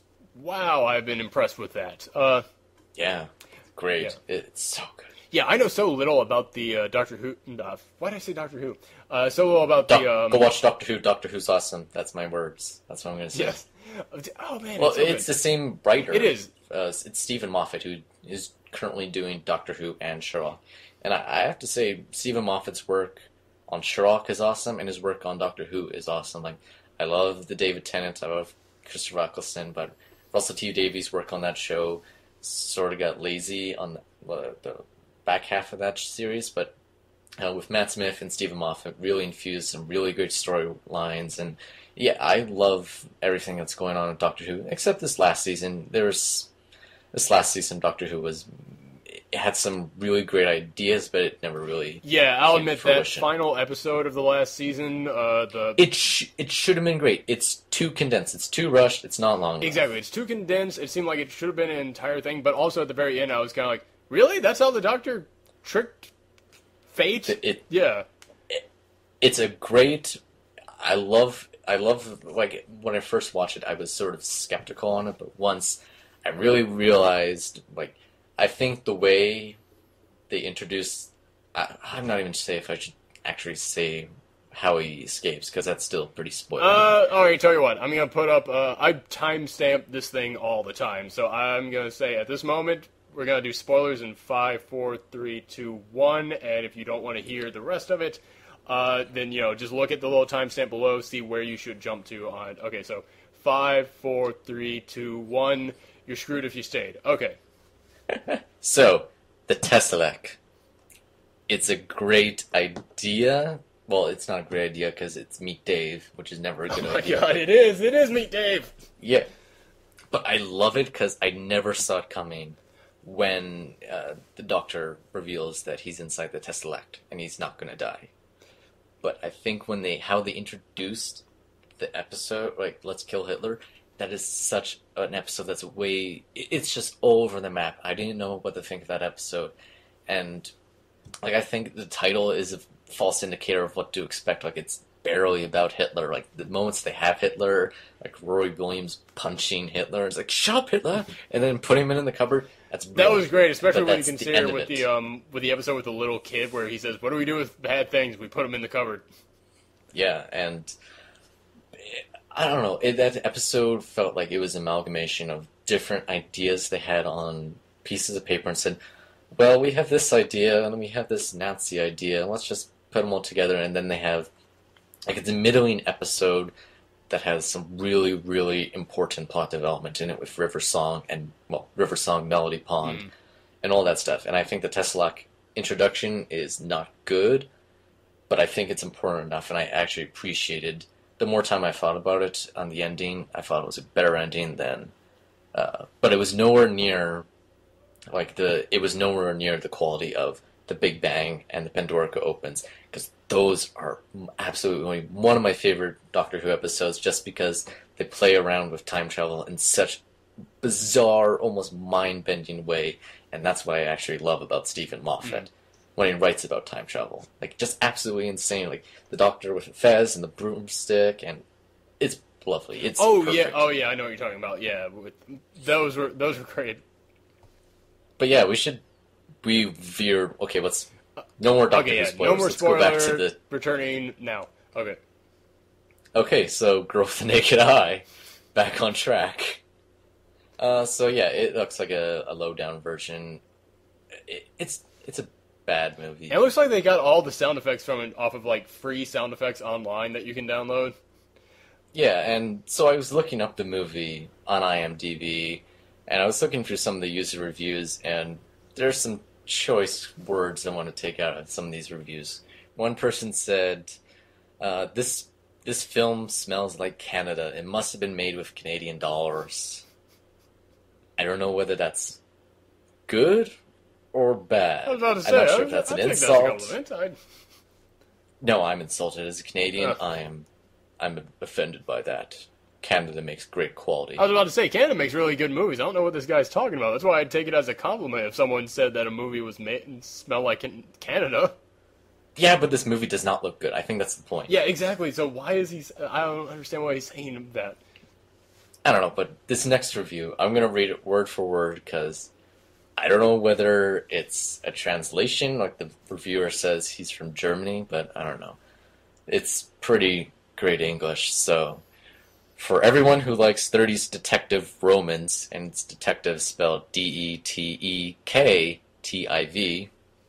the quote-unquote hero talks the story to himself, and you see while you hear his thoughts. If you like a good movie with no useless action, happy ending, if you accept you know the end of the story in the first 5 minutes of the movie, and see the movie in remembers and the hunting of the murderer. If all this is okay for you, yeah, it could be one of the best movies you saw. The ones here give it 1 out of 10. I think they like happy endings or like the hardcore nonstop action of all those new school things. And this is a low-budget movie. You have to understand what it means and what art of film you have to expect. A film that is strong in some parts, but not in graphics and all the new stuff that destroys good movies nowadays. For me, it is the best movie out of like 500 I saw in the last 5 years. End review. I love that in his defense of the movie, he spoils it by saying it does not have a happy ending. But who really cares? Who's going to actually go see this movie? I know, I was about to say, the thing comes out in like 2 weeks, and it just now got a trailer on the iTunes site. Yeah, it doesn't even say if it's going straight to DVD. It seems like it is, but I don't know. Let's actually move on to actually good trailers. Yeah, Django Unchained, which everybody's been waiting for this one. It's the new Quentin Tarantino movie. A slave from the South during the early days of America gets taken because he witnessed these two guys that are being hunted by a bounty hunter, and the bounty hunter needs him to help him find them. And it ends up with Django becoming a bounty hunter, and basically he goes back into the South and starts killing a whole bunch of slave owners. And as a man who escaped from the South himself, I have often had that fantasy, so it's instantly relatable. But yeah, what do you think? It looks awesome. Yeah, you think it looks awesome? Yeah, like the very first time I saw the trailer, I sort of had mixed feelings on it. Like, I just got to the point where, well, it seems like this totally looks like a Quentin Tarantino movie, and I'm honestly not the biggest Tarantino fan out there, but it just seems like, yep, this is Tarantino. Okay, I'm just gonna move on. But then I watched the trailer again. I was like, this looks like a pretty good Tarantino movie. So I'm looking forward to this movie quite a bit. I think 24 Hours did a good on me. Yeah, that's the thing. So I still kind of have those mixed feelings on it because it's one of those times in which I was just expecting something different. I'll go flat out and admit that. I was expecting more of like a Western in Tarantino's style, and this really looks like it's, this to me looks like it's more Tarantino style than I was expecting. Like, it doesn't really look like he was adapting it to the Western nature, in my opinion. It's the Tarantino Western idea. That's the thing, is that I have to finish wrapping my mind around it, I guess, and I haven't been able to do it yet. It's one of those things which, yeah, I'm still of two minds on it, because I think that once I've finally accepted it, I'll be a whole lot more excited about it. Yeah, like, I think that I honestly, what I love about Inglourious Basterds is Christoph Waltz. He made that movie absolutely amazing, and everything else about that movie I felt was kind of okay. Mm-hmm. Yeah, okay, yeah, I'll definitely agree with you on that. And I think there's a certain idea you have to, like, when you see the trailer for the first time, it just seems like, it just seems, I don't know how to say it, but it just seems like predictable. Like, yeah, this is what Tarantino would do with it, and it just doesn't leave as much as surprise. Like, I think Tarantino has made more movies in the past few years than he has in, like, in the 90s, but it just seems like, yeah, this is what you come to expect of Tarantino. And it would seem like a much bigger surprise if Tarantino made, like, a straight movie. Yeah. Compared to his previous other films. Well, yeah, I wouldn't want him to make, like, a completely straight movie. Like I said, I was hoping this would be, more like a Western with Tarantinoisms sprinkled in there, whereas this feels like a Tarantino film set in the West. So it's... Well, I guess he's at the point where he thinks it's right to rewrite history as he killed Hitler. So. Yes. Although we're not even trying to set up a spoiler alert on that one, because everyone knows about that by now. It just became, once that movie came out, and everyone started talking about that, it's kind of hard to... And plus that movie's like, how old? 3 years old? I think only 2. When did Avatar come out? Because it was the same year as that. 2009. Oh, okay. Because I saw a trailer for that in Inglourious Basterds. Okay. Yeah, so yeah, 3 years. Yeah, I think Django Unchained, it looks awesome. And that giant straw Leo DiCaprio had in his drink, that was the very first thing I saw in that scene. I was like, that straw is huge and so goofy, and I just, okay, I'm back on board. Yeah, exactly. Yeah, And I need to watch it again to myself because it's not like I'm saying, oh, I think this is gonna be bad. I don't think it's gonna be bad. Honestly, there has not been a Quentin Tarantino film that I have thought is bad. There's been some I just haven't really hasn't really hit me. Like I'll admit, I think Jackie Brown was his best film, and I know I'm one of the very few people who think that. I think it's one of his better films. I think so much of like Pulp Fiction, Reservoir Dogs, I already knew about. They were known entities that I didn't enjoy them as much as everyone else. Sort of the same way that I don't have the affection for Fight Club because I know who Tyler Durden is already before seeing the movie. Yeah, it's that's kind of how I was with The Usual Suspects. I had the end of that ruined for me, and I still thoroughly enjoyed the movie, but I was like angry watching the end of that, just going, oh, if only I hadn't have known, I would have been losing my mind at this moment. But I can't. And it's that point where people say, oh, well, if they already know how the movie's going to end, they can enjoy it more. I don't feel that way when people say that. Like, there's research coming out for that. It's like, no, I don't believe that. I think that there are a few films like that, like The Grey. There's, because I honestly... No, I haven't seen The Grace yet. Okay, I won't say anything then, but... Yeah. But Django Unchained, every single time he said Django, I just want him to say, yeah, I'm Django Fett. But he's wearing the blue suit, and so it's clearly like Django Fett. Django Fett, is that Bounty from Hunters? something? I blanked out the movie that was from. That's from Star Wars. Yeah, I know what that's from. It's from Star Wars Episode 2, which I've never walked out of a movie before. Talk about a great trailer, though. When that first teaser came out with just Darth Vader breathing, chills. That's better than the movie. I thought that was the trailer for Episode 3. No. It's Attack of the Clones. Oh, okay. So, yeah.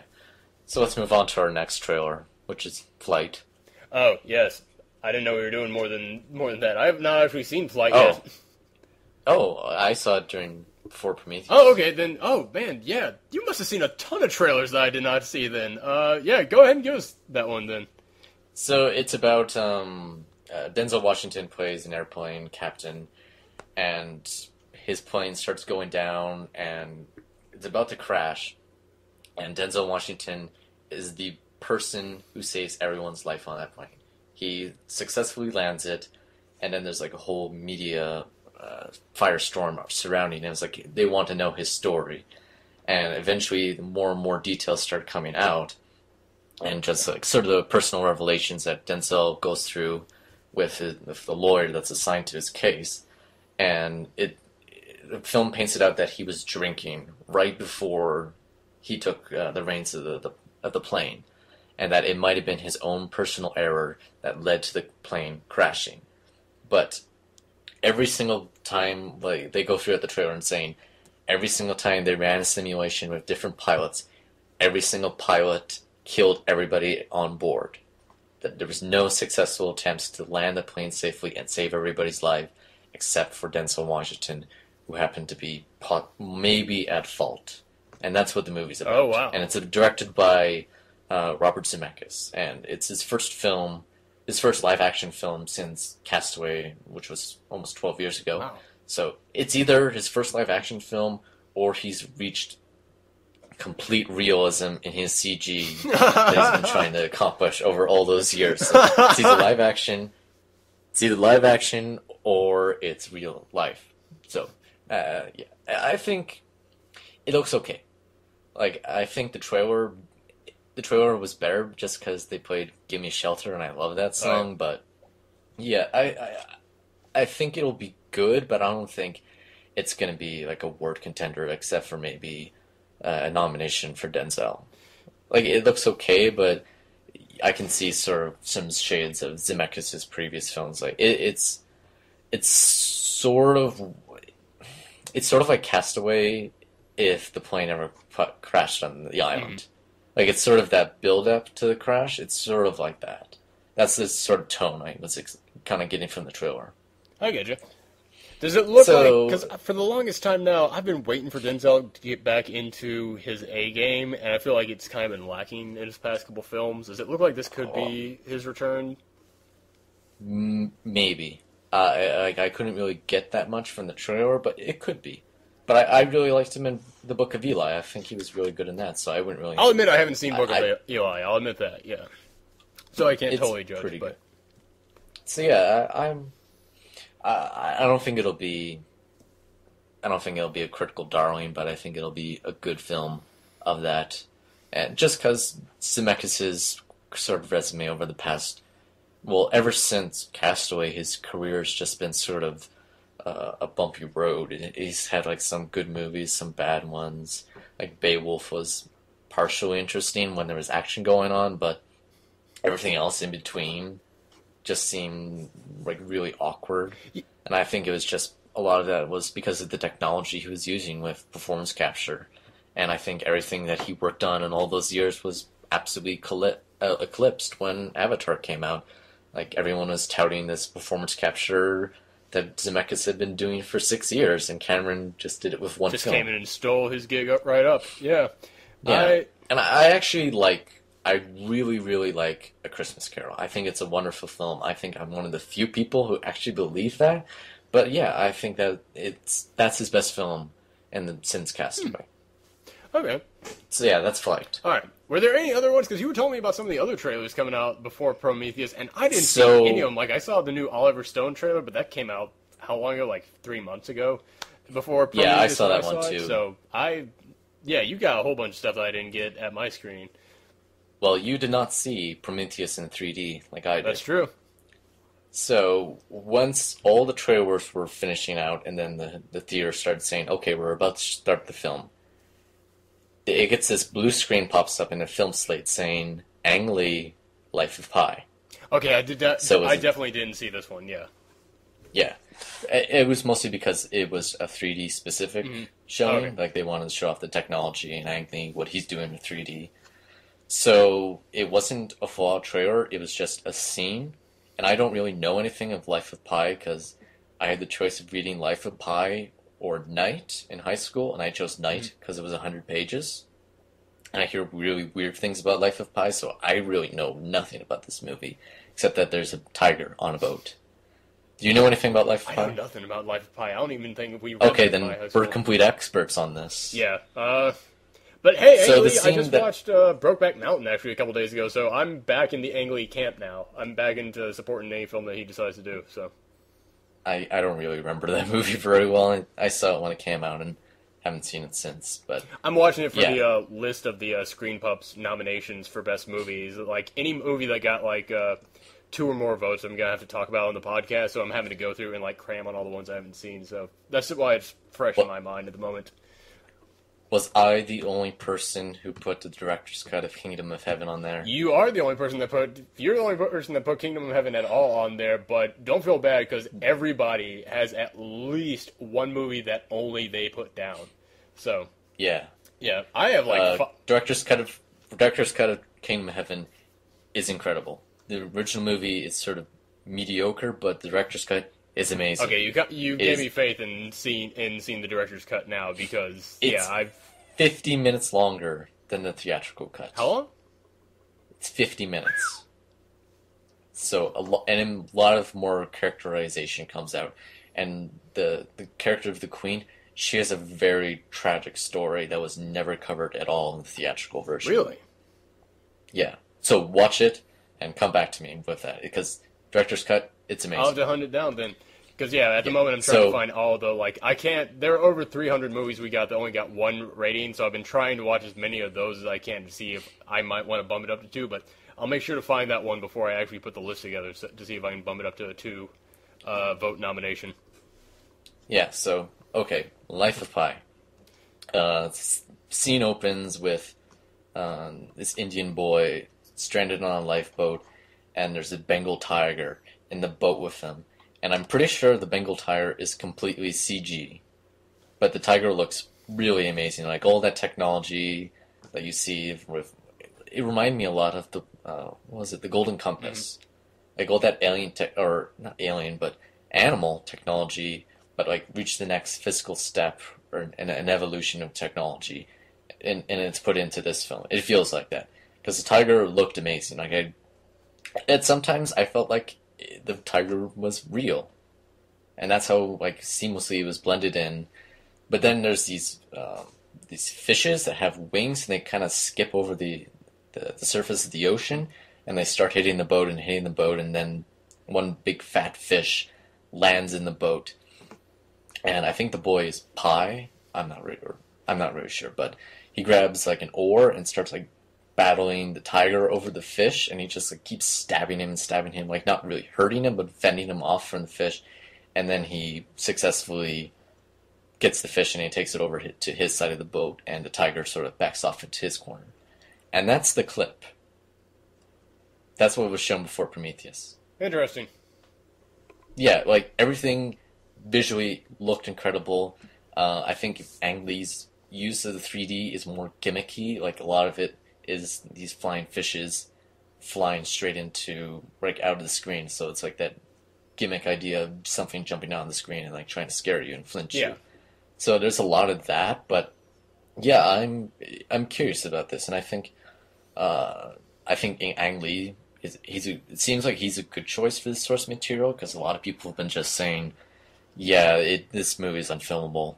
It's never going to happen. But I think they showed it at CinemaCon a few months ago, and everyone seemed to be very, very impressed by what Ang Lee had shown during the presentation. So maybe, yeah, this movie comes out Thanksgiving. It got moved up from Christmas time to Thanksgiving. So I guess we'll find out in November or whenever the trailer comes out, because I did see a classification for it, so we'll probably see one in the next few weeks. All right. Like an actual legit trailer. Yeah, color me impressed. I'm curious. Excellent. Ang Lee's a talented filmmaker, whether you believe that or not over what you think of the Hulk, but yeah, I think this movie could be really good. Yeah, I'm one of those guys who, don't get me wrong, I did not like the Hulk, but I was like, you know what, I can at least give Ang Lee respect, because I see what he's going for, and there are moments where he makes me feel what he's trying to make me feel. So even then, when he was not on the right path, he was still like, I could tell this is a talented guy. Yeah, absolutely. Yeah. So, any other trailers you want to get to? No, that's pretty much it. We should take a break. Yeah, we should take a break, and then we are going to get into the topic tonight, which is the Alien franchise and Prometheus. Be right back.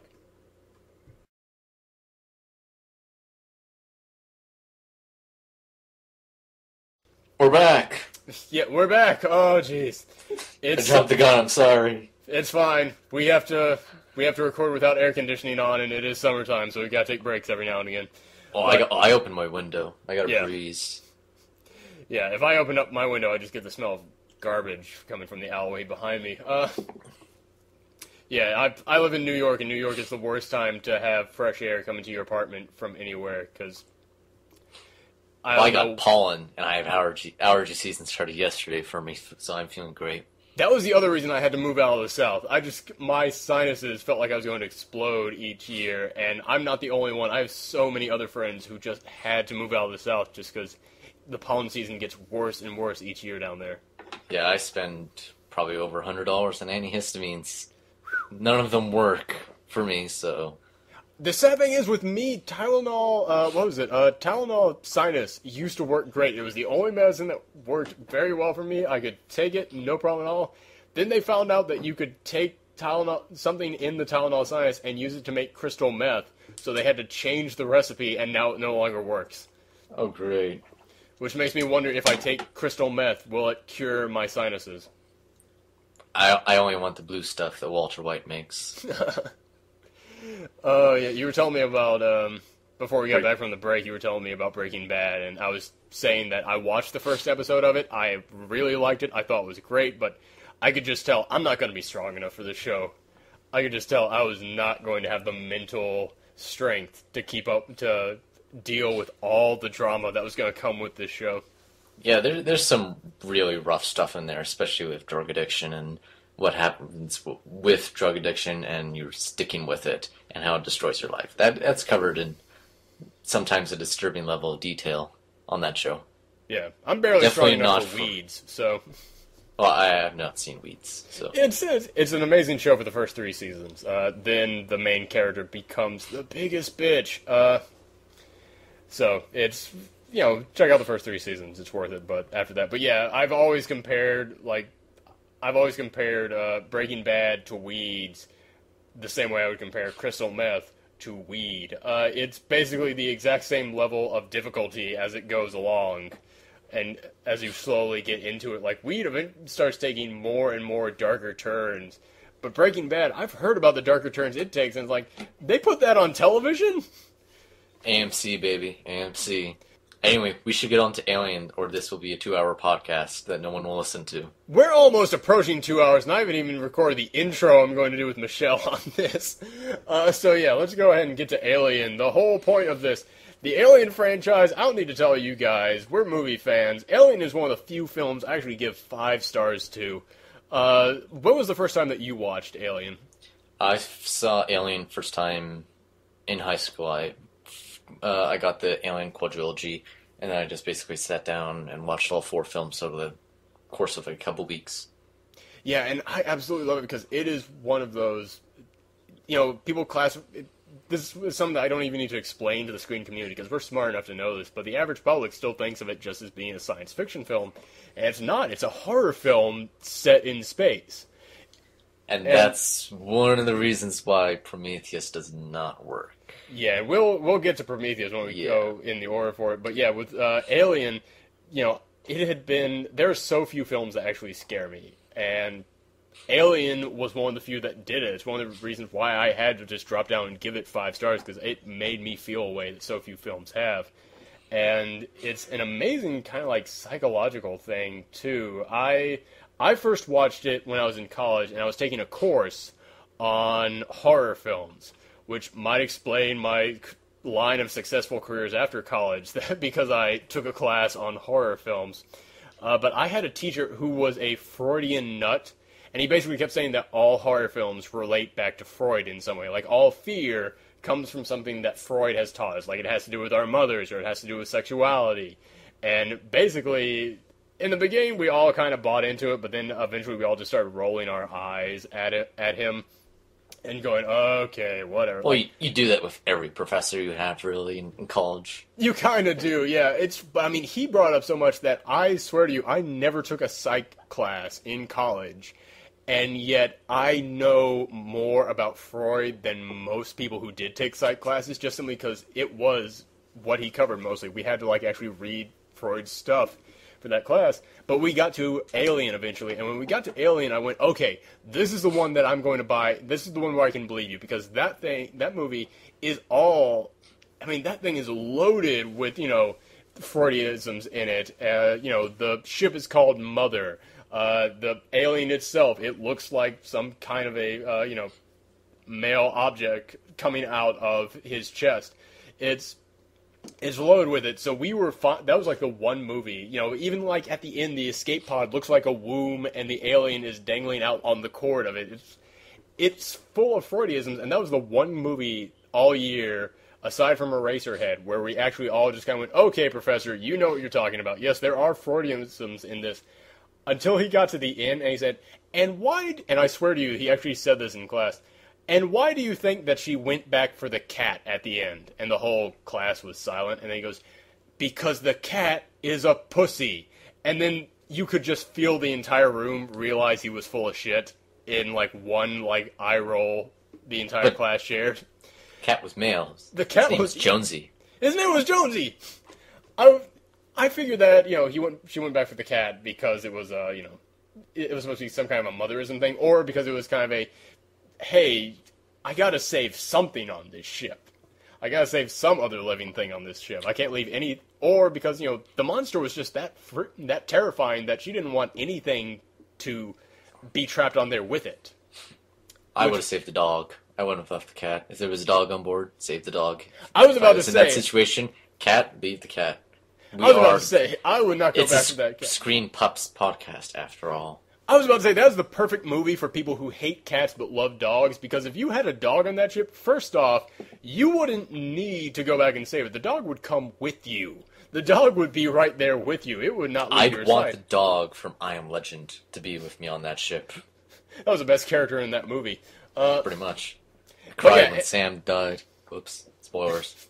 And also, if you had a dog on that ship, the dog would warn you, like, the moment that the alien is on the ship, the moment the dude comes back with the facehugger on him, you would just look out the pod bay doors and see the dog flying out on the escape pod, waving to you, like, I know what's going on here, I can smell it.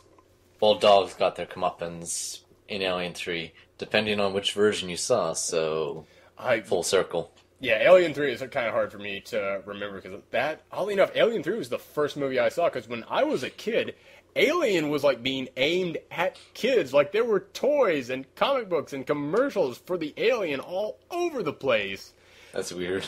It was so weird now that I look back on it. But when I was a kid, I was like, yeah, I want to see what this alien thing is. And then when I was like, I don't know, like maybe like 8 or 9 or something, my parents finally went, you know what, if you want, no, I wasn't even that. I was like 10 or 11. My parents were like, you know what, you're old enough to rent an R-rated movie. The Alien thing, they're good movies at least, so they got me Alien 3, and I was watching that, and like we'll get to Alien 3 when we eventually get in order, but yeah, let's just talk about Alien itself some more. Well, let's start here. Yeah. Where do you fall down on Alien versus Aliens? Oh, Alien versus Alien, oh, okay, I thought you meant like in a fight between okay. Quality. Which is your personal favorite? I gotta go with Alien myself. Granted, it's more fresh in my mind, because Alien, it's weird, I watched the entire franchise backwards, I'll admit that. But I gotta go with Alien myself, because, like I said, it's been so long since I've actually felt afraid of something in a movie like that. And also, you know, the thing that I absolutely love about Alien is just how gritty it was. It was not a, it was the same thing with Star Wars, where we talked about before. It was not like this perfect environment in science fiction. It was a gritty ship, like it's a mining vessel. Yeah, exactly. It was not like I was actually watching Alien again last week at a bar, and there was some guy. It was on the TV, but the subtitles were on. I was still just staring at it the whole time watching this, and I was talking with some guy there at the bar about. And he said, man, you know what my problem with them doing a prequel is that now the special effects are going to be great. And yet this comes after it. And they look so dated. And I was like, yeah, but they're scientists in Prometheus. This is a mining vessel. This is just a shitty-ass job in space is what this is. So yeah, of course they're getting the crap end of the deal when it comes to their ship. And that's what makes it look so real. That's what makes it look real. It's ruined with Aliens, because those are top-of-the-line Marines that have stuff from the 80s. Which, I mean, yeah, Aliens is not a bad movie at all. I would go as far as to say I prefer Aliens over Alien. That's totally fine, yeah, exactly. It's simply because I don't like horror movies. I think Alien is one of the few films that make me unnerved when I watch it, but I'm never scared in any horror movie. Even with a thunderstorm going on, which was this week when I watched Alien, so lightning strikes and thunderclaps was going on. Damn. Still not that scary. Still really tension filled, and it made me feel nervous, but never scared. I can fully understand it. Yeah. I'm not a horror fan whatsoever. And, the last film that I can honestly say that it made me feel unnerved was Black Swan. Oh, shit, yeah. Black Swan. And it's the thing, and one of the things that I feel horror has a diminishing return on is the fact when you watch it again, it's not as scary as again. Because you know what's happening. You know what's going to happen. That's always true, yeah. That's always true. That's why I like Aliens more, because it's not as scary. It's more of an action film, and I like watching something like that. I can still get that sort of enjoyment out a second time, and I just don't feel that way as much watching Alien a second time. I can totally understand, and when it comes to action films, I can go and see those much quicker between each other than I could with a horror film. But when it comes to horror films, I got to put a couple of years between them to be able to get that same sense of tension out of it. But if a horror film is made so well that it actually does scare me, I can still watch it very quickly afterwards, just to take in just to be kind of in awe of the filmmaking itself.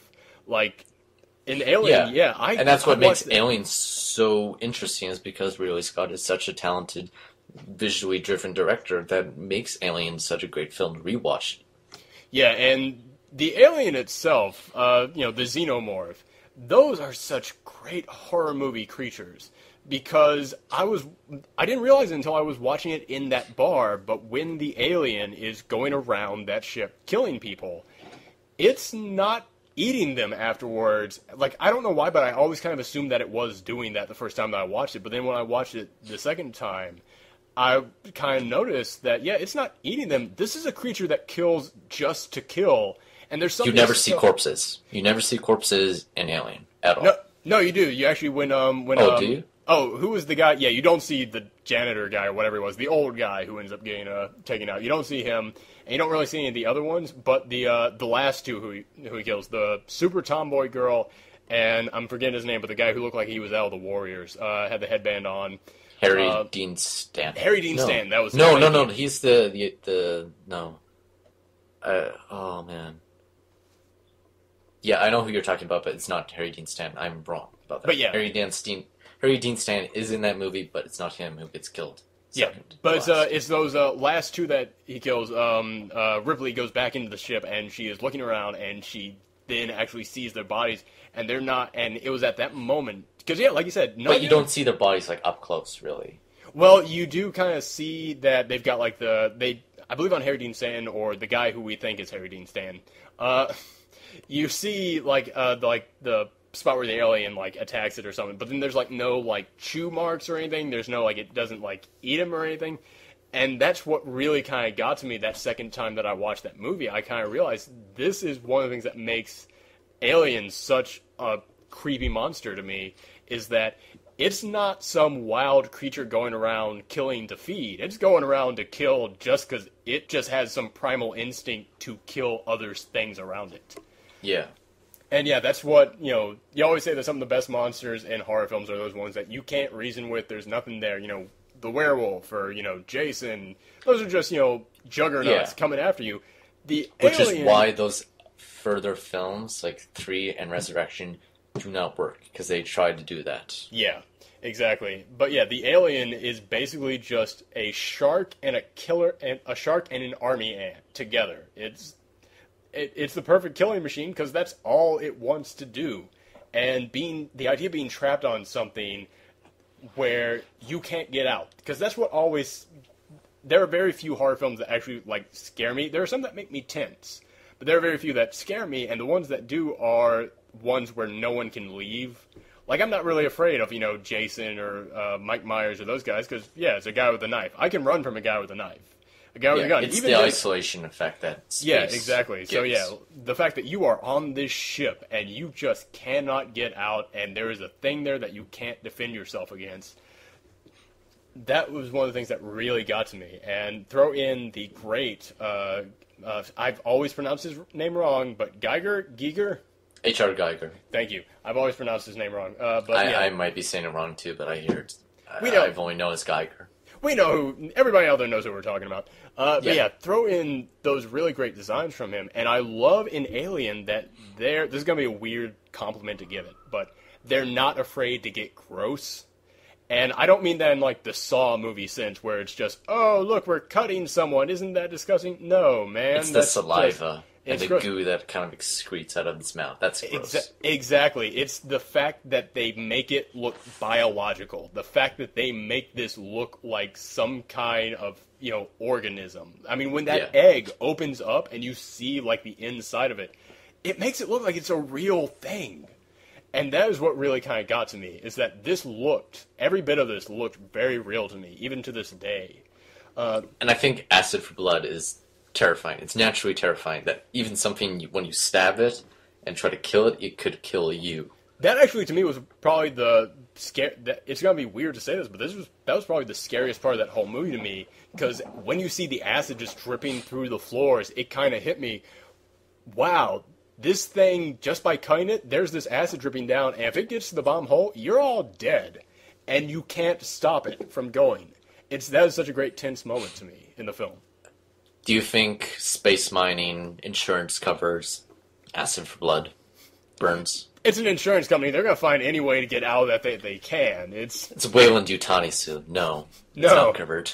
No, it's not covered. No bonuses. No cut of the profit. Yeah, exactly. They. So yeah, like one of the things, like I said before, Are you I'm saying not a that they horror blew fan. up the ship for the insurance money at the end? Maybe. I don't know. All right. But yeah, like one of the things that I feel that in horror movies that I have to wait a fair amount of time between watching it first time and watching it a second time. That's true. Like if I watched it like a month after, like when I watched Black Swan when it came out on DVD, I didn't enjoy it as much. But when I think I'm at the point where I can probably watch 28 Days Later again because I haven't seen it for many, many, many years, and I hadn't seen Alien since I was in high school, so I think I enjoyed it more because I waited. Yeah, exactly.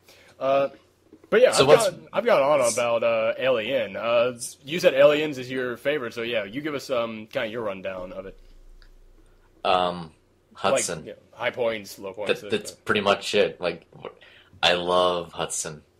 It's like the game over, man. They're just animals, man. Yeah. Hudson's my guilty pleasure character ever.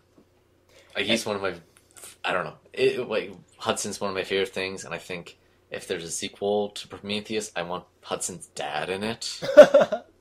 Just so that I can know where he gets the game over, man. Like, Bill Paxton's old enough to be Hudson's dad in Aliens. But that's just a wish list. But yeah, I just feel that it comes out of the horror mentality and how I feel about horror movies that makes me enjoy Aliens so much more. And I like it so much more because it's an awesome sequel, and that rarely happens. It's an interesting natural progression. And it's I think it's even more of an interesting character arc for what happens from Ripley from 1 to 2. It really is because... Ripley, you don't expect her to be the main character in the movie. Like in the first movie, you kind of, if you've never seen it, and you didn't know about Sigourney Weaver and her career with the other Alien movies, you kind of think she's the one who's going to die. You don't expect her to be the sole survivor. Yeah, she's not the one. She's not the first one to wake up out of the pods, and you just assume whoever that person is, they're going to be the main character. Yeah, and I mean, she has so few lines up until there's no one else to say dialogue in there. And it's hard to distinguish who is the lead actor in Alien. Like everyone has their equal time on the screen. Yeah, which that seems to be the thing with horror films is that it's the monster that is the star of horror films, and I think that's kind of what helped that movie be so creepy is because, yeah, you don't know who's going to survive this.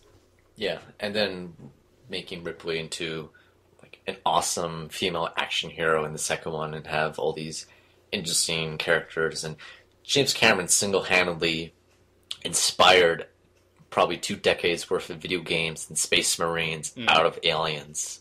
Yeah, and I love what he did with that sequel because...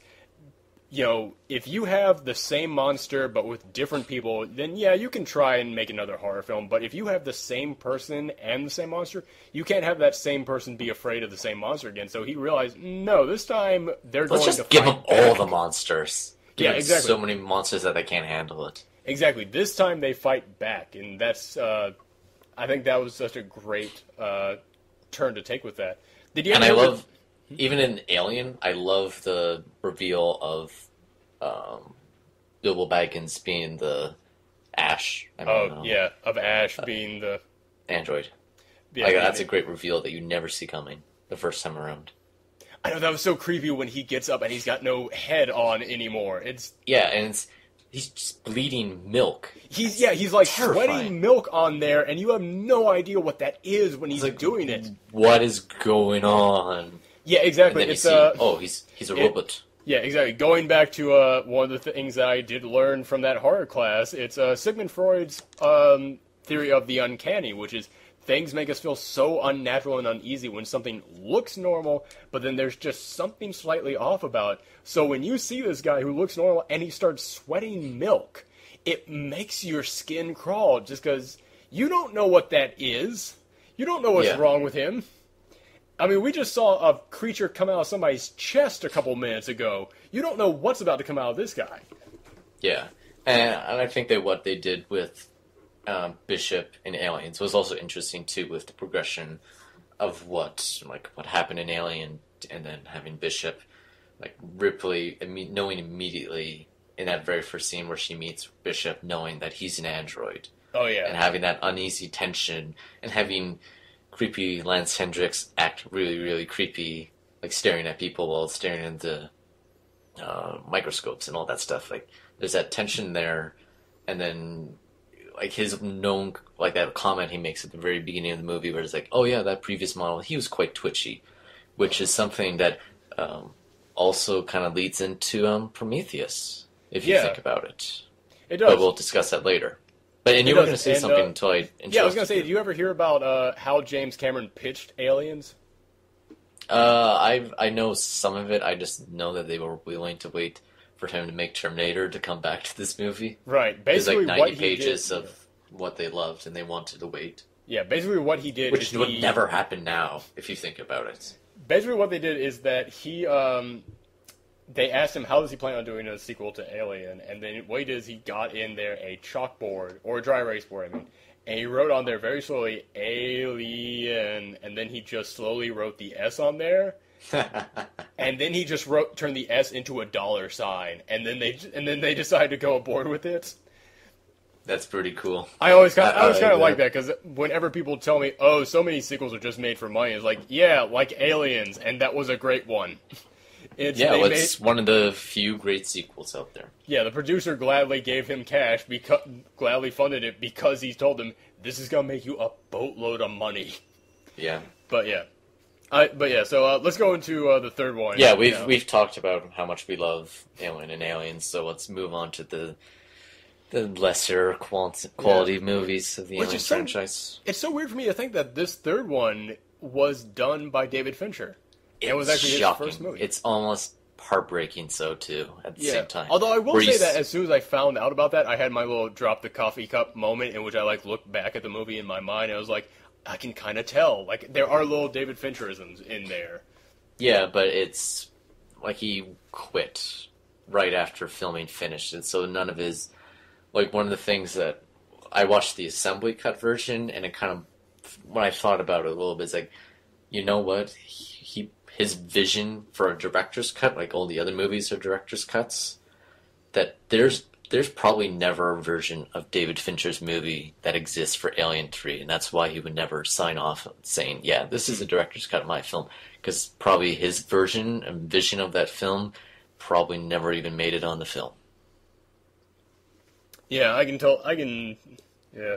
It's sad. Let me start with the beginning of Aliens 3, because, like I said, I'm so weird when it comes to the Alien franchise, because I watched them all backwards. There's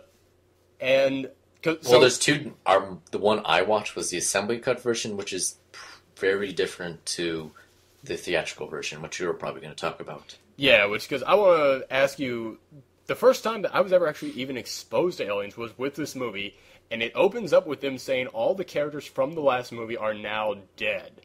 Yeah. How did you... Because to me, I was like, oh, well, that seems like a bummer, but I naturally assumed they died at the end of the last movie. I didn't know they all just died off camera. Well, granted, not all of them, but... Yeah. It pretty much was upset during the opening credits when there was an egg on the ship. Because that makes... very little sense in the way that it's such a stretch. It's such a stretch to think that, yeah, somehow the Queen left an egg on here. Yeah. Like, just starting from there, it just kind of went downhill in terms of what I was expecting in the film. So honestly, it disappointed me that none of those characters, like, it just seemed like none of the other actors wanted to do it.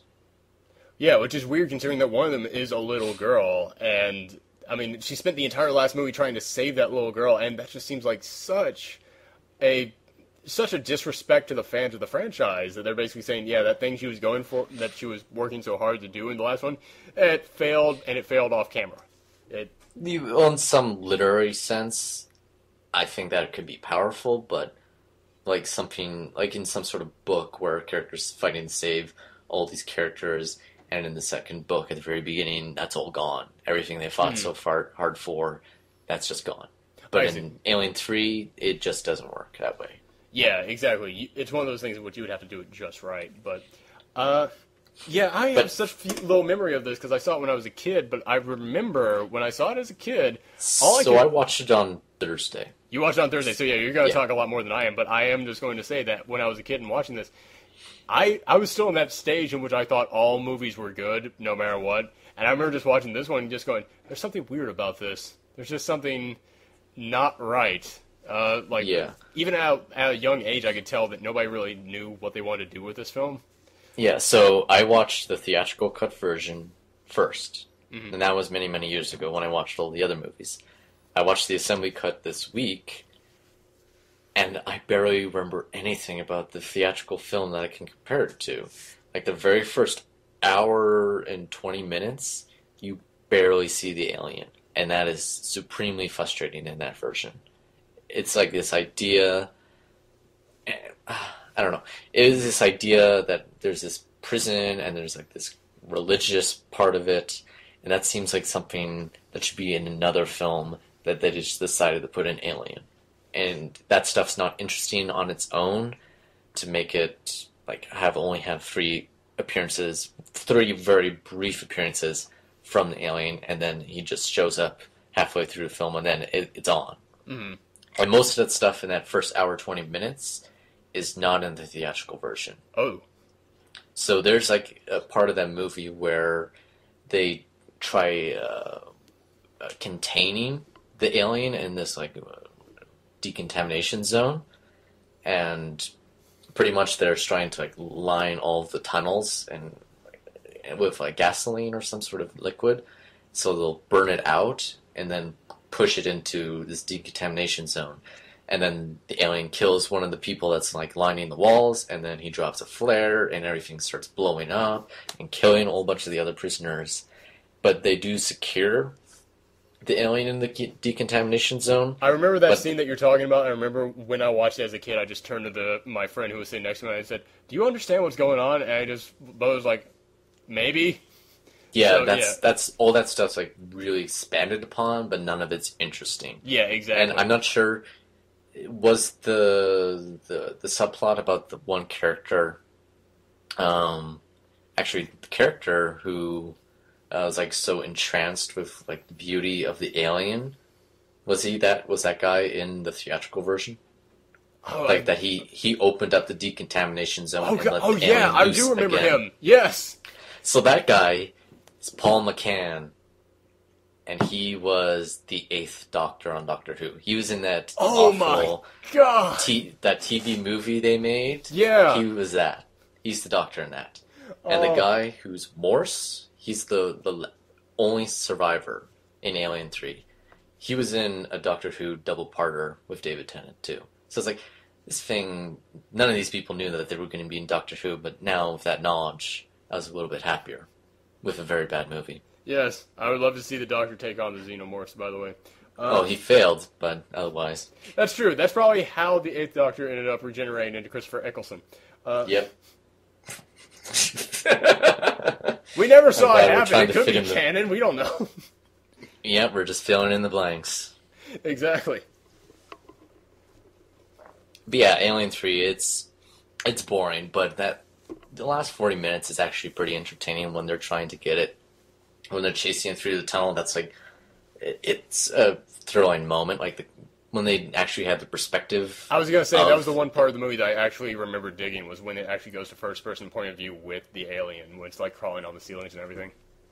Yeah, that's cool. And then trying to secure it and trap it inside, like the piston and all that stuff. That's interesting, but it's the problem I have with prison films, is that prison films don't have sympathetic characters. Yeah. And no one was sympathetic in this film.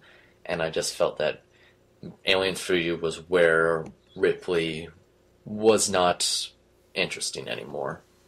Like, there was that thing with Clemens, a.k.a. Tywin Lannister from Game of Thrones, when he's young. That's the same actor. Huh. And he dies early, so you kill off of one of the few sympathetic characters in a prison, and everyone else is just evil people, and then you have Ripley. It's like, I don't really have anyone to cheer for anymore. Speaking of having nothing to cheer for, You watched the fourth bastard child of the Alien franchise, the Alien Resurrection. Yeah. Such a weird film, and it breaks my heart that it's written by Joss Whedon, but it sounds like... Holy shit! I didn't know that! Yeah, like, it's a Joss Whedon written film, but it sounds like he completely disowns the film, because they had the scenes that he had written, and they had the dialogue that he had written, but it was not... None of the scenes were played out the way he had written it, in the sense that he wanted to see it, and none of the dialogue was said in the way that he said it. Like, his dialogue is very, like, self-aware, very, like, cocky. Like, very, like, a quip here and there, and Alien Resurrection is playing it just purely straight. And I think one of in a visual style, like, you have Alien 1, 2, and 3. Three masterfully visually driven directors with Ridley Scott, James Cameron, and David Fincher. And then you have Jean-Pierre Jeunet, who, with Amélie, that's a beautiful film, but his visual direction with Alien Resurrection is just boring. And it's uninspired. Mm. It felt, I don't know, it just felt like pure grunge. And Did it feel almost like this was kind of like the Training Wheels movie for a bunch of people? Because the folks that you're describing went on to do great things after Alien. Yeah, like, after honestly, the best thing I can say about Alien Resurrection is that it gave us Firefly and Serenity.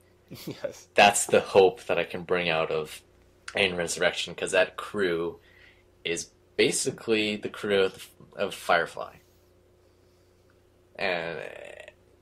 yeah, like, that's the only thing I can really bring out of Alien Resurrection and feel happy about, because the crew that's represented in Alien Resurrection is boring, and they're not funny. Like, you have great actors in there, like, Ron Perlman's in there, he's basically Jane, but, like, the very first scene you see him, he's, like, acting like a baboon, but yet he never acts like that ever again.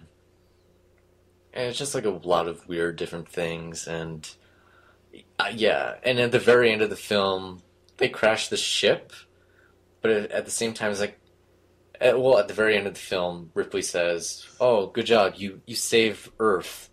I was like, no, you just crashed the ship into Africa and caused this giant nuclear explosion, probably killing millions of people. You did a great job saving the world there. Yeah, I know your previous guest on the podcast, Matthew Marco, Lit Rock, he has great affection for Alien Resurrection, and I was reading his write-up about the film, and pretty much everything that he loved about the film, I pretty much hated about the film. Oh, really? Yeah. Like, the general weirdness of it that he loved about it, I hated. Yeah, that's the thing, is I keep almost wanting to get multiple guests on the show at the same time, but I figure if I get too many on, because that's the great thing about the Screen Pub community. Everybody knows about movies, and everybody has such different opinions on... And everyone has strong opinions about it. Yeah, exactly. Like, I'd be afraid I would destroy the Screen Pub community if I got both you guys on to talk about Alien Resurrection, so... Yeah. Well, let's stop talking about Alien Resurrection and talk about the real reason why we're doing this podcast. Yes, the Alien vs. Predator franchise, which... okay, I gotta go. That's not what I came on here for, so... I was about to say, I wanted to ask you, are we even going to recognize those exist? No. Okay, yeah, those are part canonical. of this. Alright, so yeah, we're going to go talk about Prometheus. I don't even take Alien Resurrection as canonical at this point. Alright, we're going to finally talk about Prometheus, and I'm going to tell everybody what we're going to do. We are going to give our little review/discussion on the film, and it's going to be all spoiler-free, but then we're going to have a little bit of a spoiler conversation about it, and I'm going to timestamp this. You can look down below this, and you'll see when it begins, when it ends, and you'll be able to skip over it if you haven't seen it yet.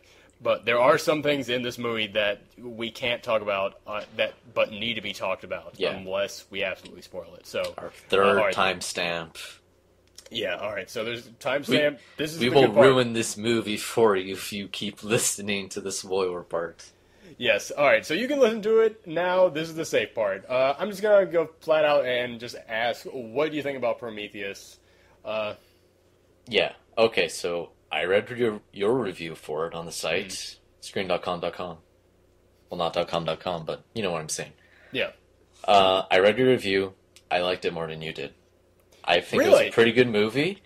I didn't have as much of a problem with certain elements of it. I don't think it's as strong. I don't think it's the masterpiece everyone hoped it was going to be. That's People true. had such astronomically high expectations for it that I think really ruined it for some people.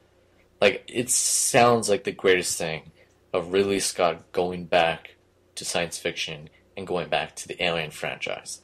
That sounds like a great idea. And then you have, well, never mind. And then there's the trailer, which was amazing. Oh, that is one of the best teaser trailers I've seen. Yeah. And I think all the promotional stuff, even though I didn't watch all of it, I stayed away from a lot of it. Mm-hmm. Really, really effective and really sold the movie. It reminded me of the advertisement for Inception, where the less is more approach. Yeah, exactly. Like, I've gotten to that point in my film viewing career in which I now try only to watch the teasers for certain movies, just simply because they leave. But such a now bigger it's at the impact point on me. where teasers are full-on trailers. That's true. Teaser trailers used to be 30 seconds at max. Now Pure, they're a pure minute and a half. teasers don't exist anymore. Yeah. A teaser is just the one that doesn't tell you how the movie ends. Like, I remember the teaser for Pirates of the Caribbean, the very first one. It shows nothing of the film. It's just like banners of the Jolly Roger, and then it's like shows like Johnny Depp, Orlando Bloom, Jeffrey Rush, and then it like pulls out, and then you see the island, and it's like island with skull and crossbone.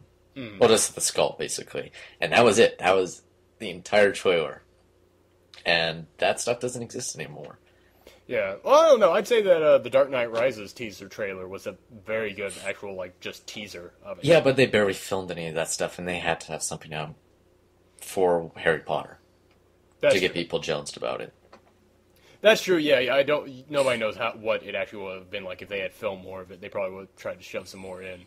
But yeah, but for Prometheus, I think it's safe to say this movie is going to be very divisive for a lot I of believe people. so. Like, when you told me that you liked it more than I did, I was so relieved because it was like, I really don't want to like try and get into an argument here because I do like the movie. I honestly do. It's good. It is a good film.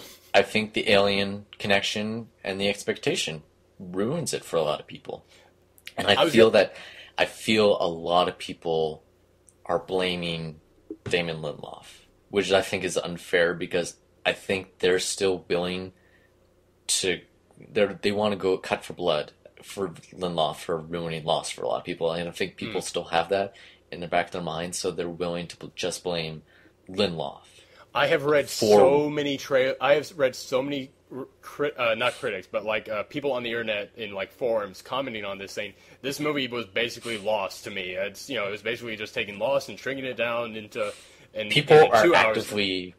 actively attacking Damon on Twitter, and I think with a movie that has so many different creative people working on it, that blaming Damon Lindelof is unfair. Oh, But- it absolutely is. And also, like we said, we like the movie. I have nothing to blame him for. So let's hear about your opinion because you liked it less than I did.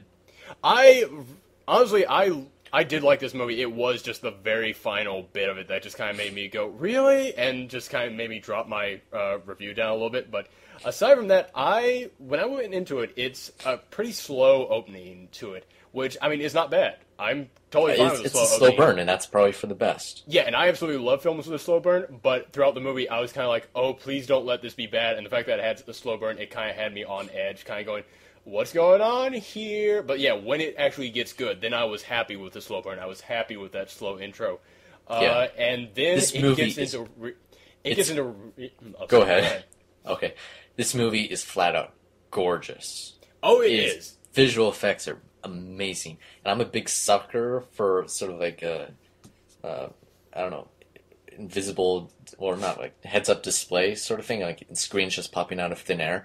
I love that stuff. That's my favorite thing about Iron Man 2 and Iron Man 1 and Avatar. Mm. It's just like interfaces.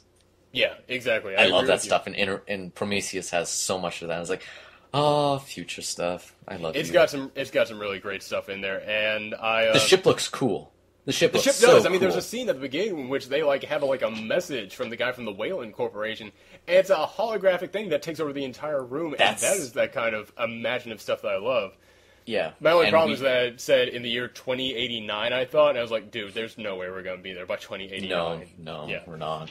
But we should, we'll talk more about that scene in the spoilers. Yeah, exactly. But yeah, and like I said, after it started going for me, man, it was going. It was hitting so many great notes for me, but it just didn't quite feel right. It just didn't feel like what I was wanting, but then all of a sudden it kind of hit me.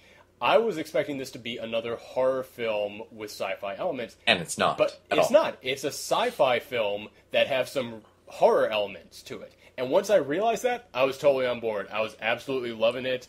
It was just, the only real problems I had with it was that there are a lot of... it's a ship with like 17 people on there. And I realized that you're only going to get to know a handful of them.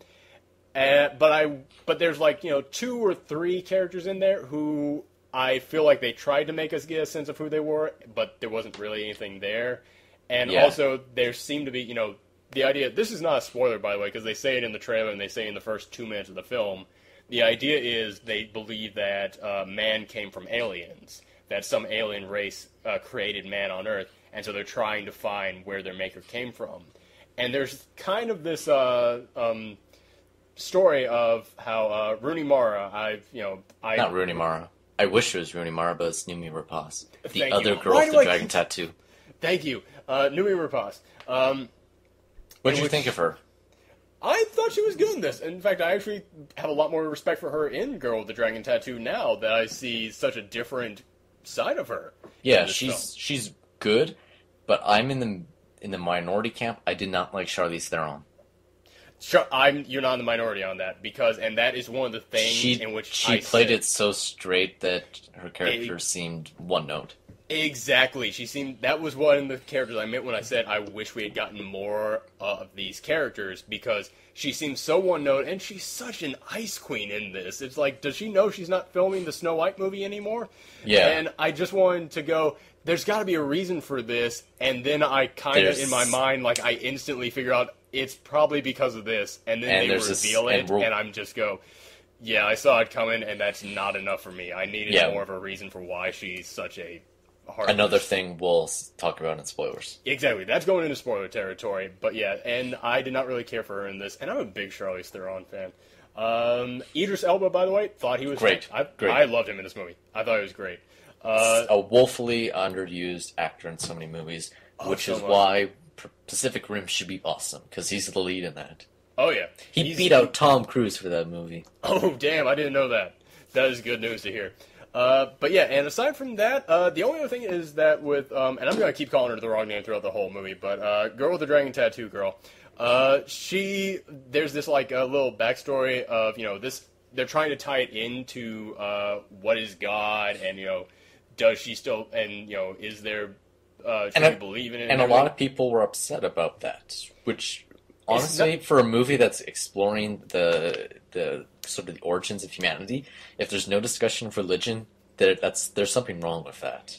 Oh, and you that's should kind expect some sort of religious, whether it's like going head to head or whether it's reinforcing or whatever you want to think.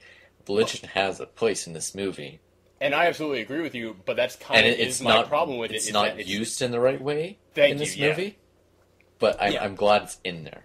Yeah, exactly. Like, I kept seeing that, and I was going, this is why I can't go higher than 4 out of 5 stars, because this part isn't working for me. If they managed to make that work, I would go straight to I would go right past the 4 out of 5 stars on this is the only thing that's keeping me from going higher.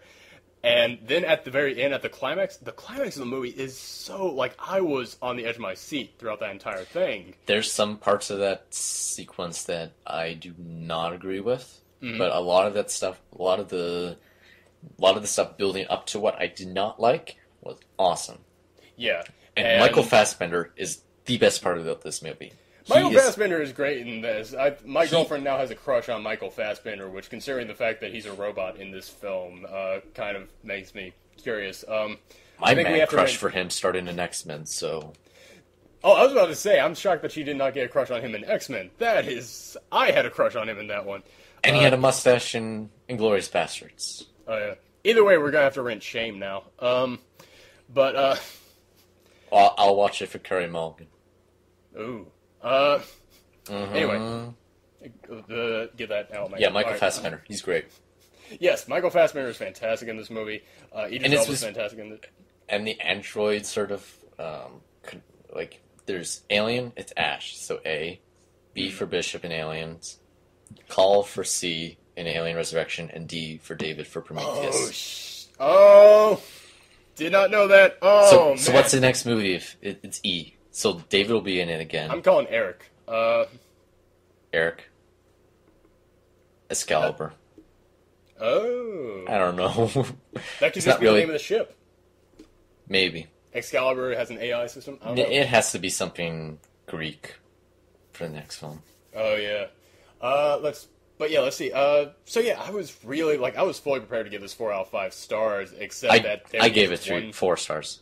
4 stars, yeah. The only thing that bumped it down for me was that very last scene, and that just, I was like, I'm walking out here with a bad taste in my mouth, and it's hurting me a little bit.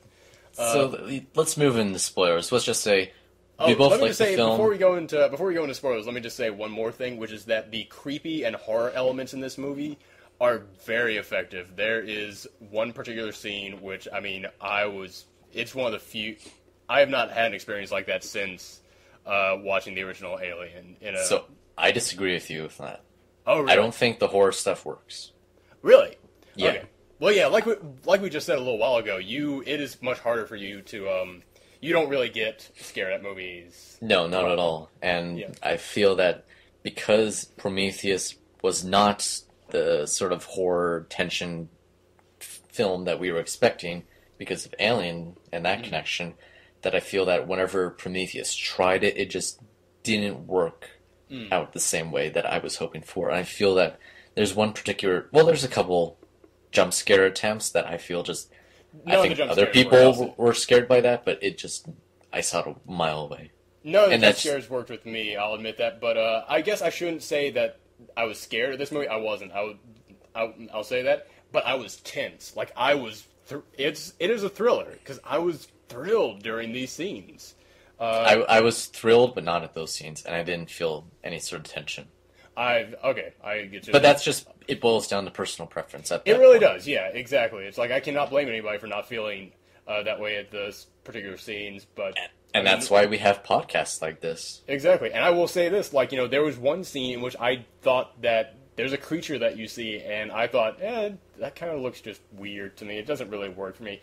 But I'll admit, last night when I was going to bed, I kept seeing that in my head right before I went to sleep, and it kept me up for an extra hour, so...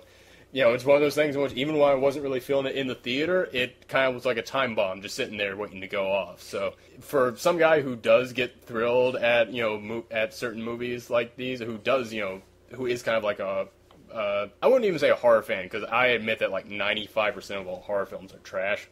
But for me personally, it really, those scenes did work, but I'm not going to blame anybody for not feeling that same way, because like you said, it's all just personal taste. Absolutely. But yeah, all right, let's go into the spoiler territory. Yeah, let's just... You got 5 seconds to pause this and skip over. Well, let's just summarize right now. Yeah. So, I like the movie. I liked it more than you. It's beautiful. I think it raises... it's a film that asks some questions, which you don't see a lot of, and whether it's questions that you don't really want from this movie, or you wanted more answers associated with those questions. But outside of that, I think it was a good science fiction film, and I'm glad there's a science fiction film, because I feel that movies, like science fiction in movies, has just been grounded on Earth for so long. It really has. I mean, name the last really good science fiction film that was like, Moon. Okay, yeah, you boom, there we go. Yeah, like movies in space. Just want to drop that mic and walk away now?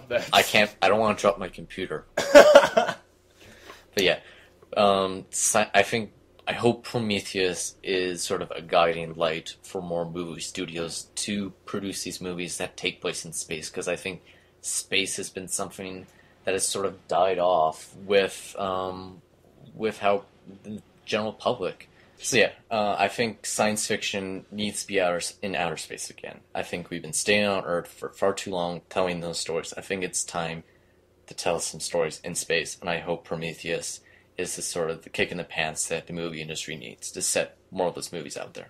I'm right there with you. I would absolutely love to see this start a resurgence of that in Hollywood. Like superheroes are basically the sci-fi movies now. And I really kind of dislike that that's called sci-fi, because it's not. If that's but it's how sci-fi, we generalize them, because it's a genre.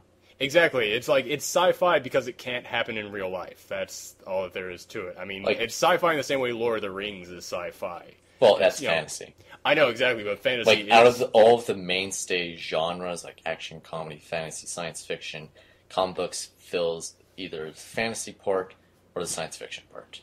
Yeah, exactly. But alright, so, everybody, spoiler time coming. 5, 4, 3, 2, 1. That was your warning. Too bad. You're here. Let's go. Alright. Xenomorph. Yes or no? God, I did not like that. That is what left the bad taste in my mouth for two main reasons. One is, they kept... I'll be honest with you, I did not remember if this was going to be the actual ship or not that they found. On LV-426. Yeah, exactly. I kept assuming that it was in my mind, and I'll admit that was my fault.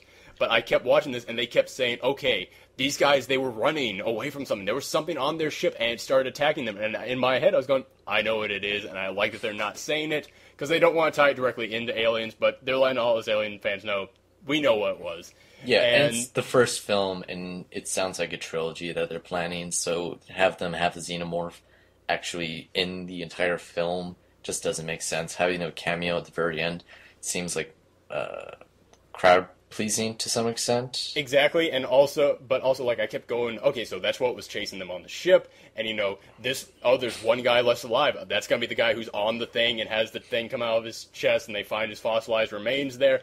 And then at the end, we see him there, laying there dead in the ship, and the full-grown xenomorph comes out of his body. And in my head, I'm just going, okay, well then, what was chasing them down on their ship?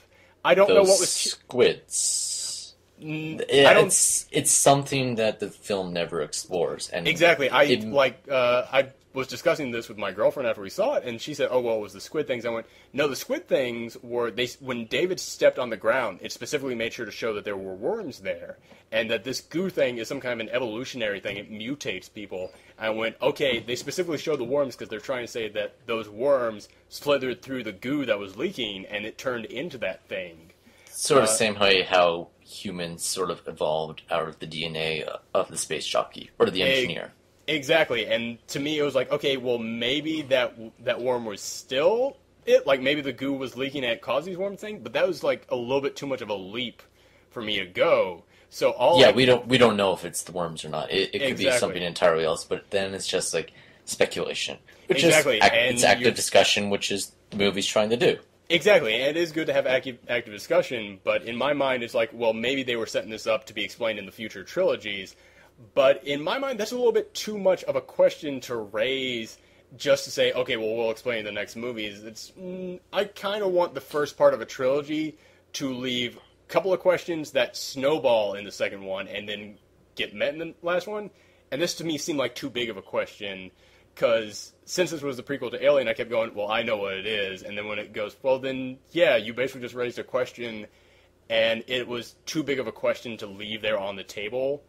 I'm in the opposite camp. I think movies have just gotten to such a point where you have to answer everything. Every single question has to be answered, which is why people were so frustrated with Lost, because it did not answer the questions. And that's why people were upset with Battlestar Galactica. Again, didn't answer the questions.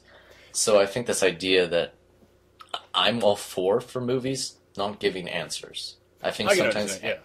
And I think it is the active discussion part that makes these films last longer than like 5 years, and then people forget about it. I think these movies, like Inception, Like, the ending is, you don't know whether that top will fall over or not, and people are actively dissecting the entire movie frame by frame, and people are still talking about Inception on a regular basis, and I think people will be talking about that movie for decades to come. And I think movies that don't answer questions last longer in the public, well, not even like, just the rabid enthusiast crowd for those genres.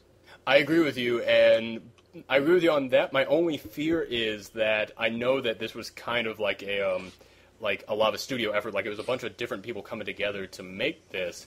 And that last little bit there, that last scene with the xenomorph, it seemed like such a studio move coming in at the end. Just go, God, let's give them what they want there at the end.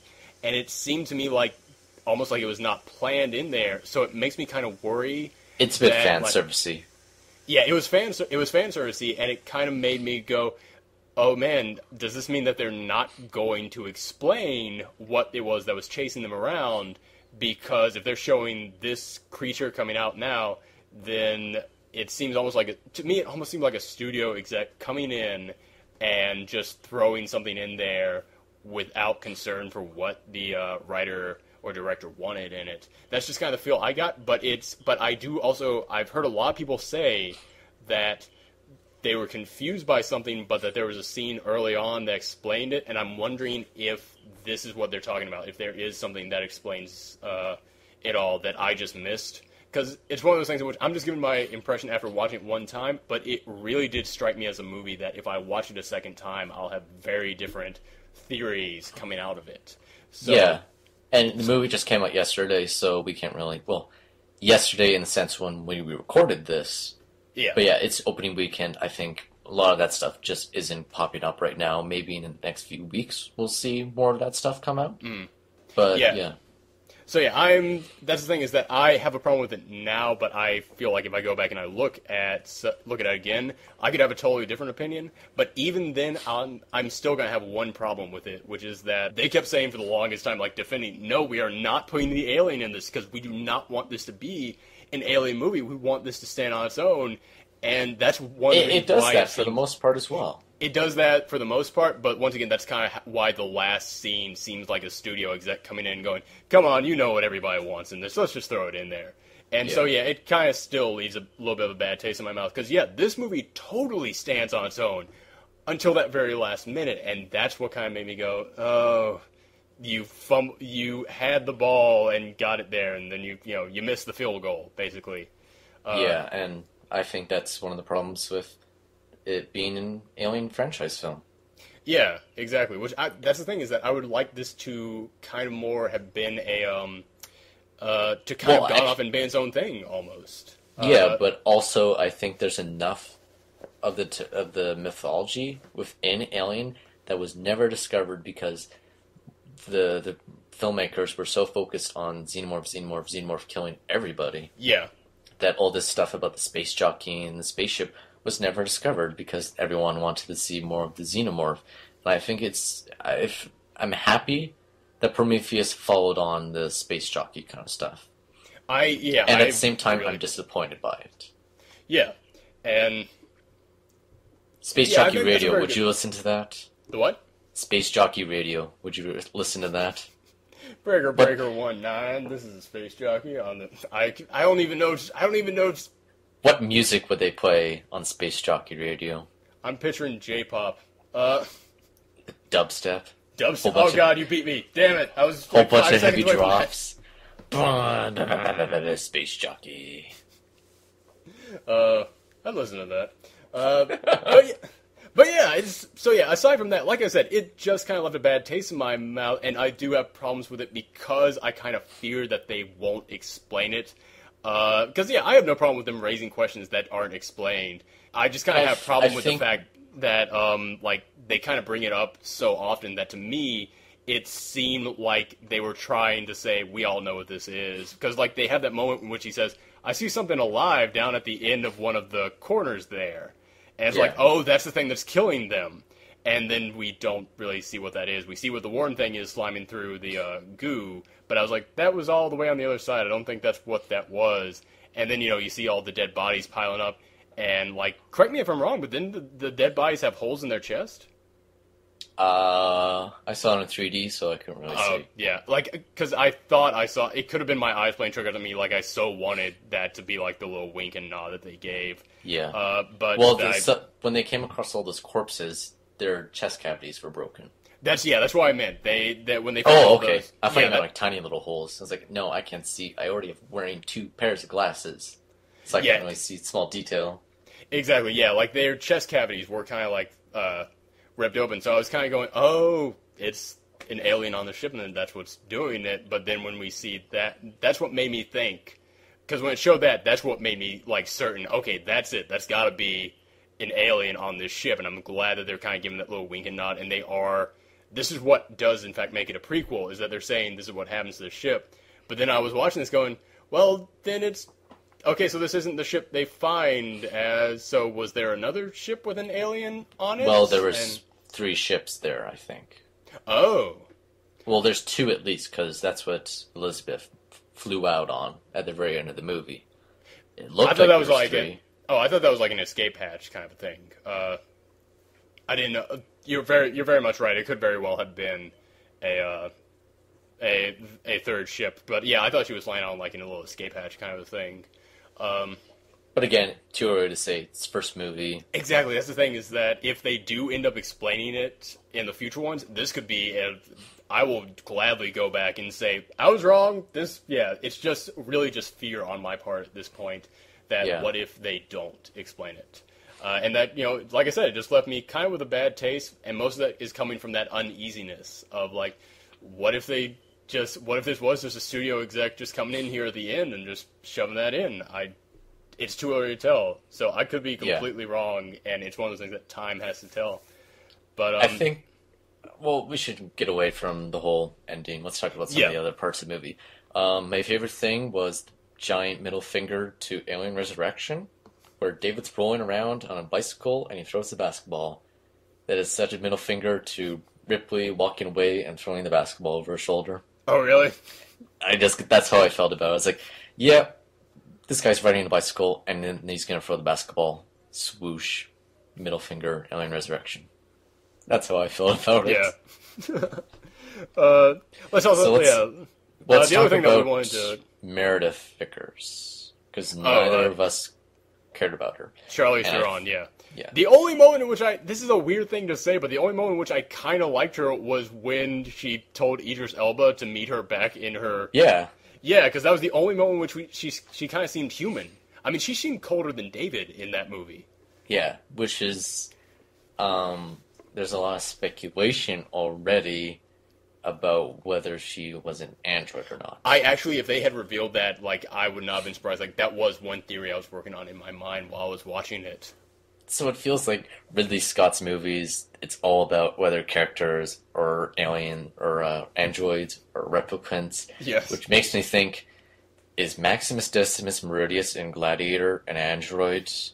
Is Leo DiCaprio in Body of Lies, is he an android? Is it like a common theme that androids are invading all of Ridley Scott's movies and we just don't know about it? Well, now, there are so many people who, after this movie, started developing theories that the Alien world and the Blade Runner world are now the same world because of the androids that we see in it, because of how lifelike David is in it. Yeah, that's when it gets too much of a stretch, when you're getting 2 different franchises in there. Yeah. It's like, no, they can't be. I get you. Especially when Blade Runner was based on a book by someone completely different. Yeah, Philip K. Dick, Android's Dream of Electric Sheep. So yeah, Alien was just an original screenplay. There was no original source material. So yeah, and I think, getting back to Meredith, at the very beginning of the film, like with the hologram with Peter Wayland, I was very, very surprised that Peter Wayland was an old man. Yeah. Like with the viral video they had of Peter Wayland talking at TED, I forgot that TED video took place in 2023, and this movie takes place in 2092 or 93. Mm. So it was something that I didn't realize until I saw Guy Pearce show up as an old man, and then I started thinking, why'd they get Guy Pearce to be an old man in this movie? Why didn't they just cast an older actor? Yes, because I don't know about you, but the old man makeup, I wasn't really buying. I just got flashbacks to J. Edgar. Oh god, it is! It is the same makeup from J. Edgar. I kept trying to think of what it reminded me of. That was it. Yeah. Also, J. Edgar, pretty good movie. Underrated. It is. Yeah. But I'll yeah, have to check it out then. getting back to when David is looking at that cryos chamber and he was talking to it and getting the messages, I was like, yep, Peter Wayland. I already know it. He's on board. And then when he showed up and then he started talking to Meredith, and then he says, like, the reference that their father and daughter, I was like, you went there. That's so predictable, and I'm actually kind of disappointed by that. Yeah, it just seemed like the most obvious way to go. It did seem like the most obvious, and I mean, it's not even a well-shot moment in the movie. I mean, they just paused the whole thing as she goes, "Father," and I was like, really? We all knew that. We were all there with you on this. This is not the reveal you think it is. Yeah, like it's not Star Trek or not. It's not Star Wars. So like it's so completely obvious, and I don't think that added anything to her character or Peter Wayland. Mm-hmm. And of course, this takes place before Wayland and Yutani, so it makes me wonder: is Yutani going to show up in the sequels? Ooh. Yeah, and I mean, like I said, I've really liked as I was sitting there, even though I did not like Charlize Theron's character, I liked that it was making me think, is this an android? And I could tell that was an intention. And he also said, David's like a son, but he has no soul. Exactly. That was the whole reason why I kept thinking that she might be a robot, because David's the son, she's his sister, basically. Yeah.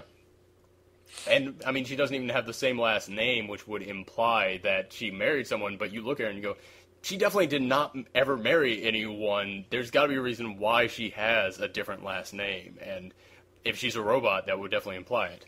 But yeah, and she's but even then, you're right, she still remains such an unlikable character that I won't lie, I was glad when that ship just fell down and crushed on top of her. And it comes down to that last scene, movie logic, where don't run straight, go to the side. I know, I was like, why is no one else doing that? Yeah, it's a problem with it's the movie logic that I don't understand. That should be and a that's cliche. what ruins a lot of movies. That should really be a cliche on screen. It probably is. It's probably not movie logic, but it's probably run sideways, not straight. Yeah. But yeah, and I every single time I saw Logan Marshall Green, who played Holloway, I was like, this guy is like a younger version of Freddie Prinze Jr.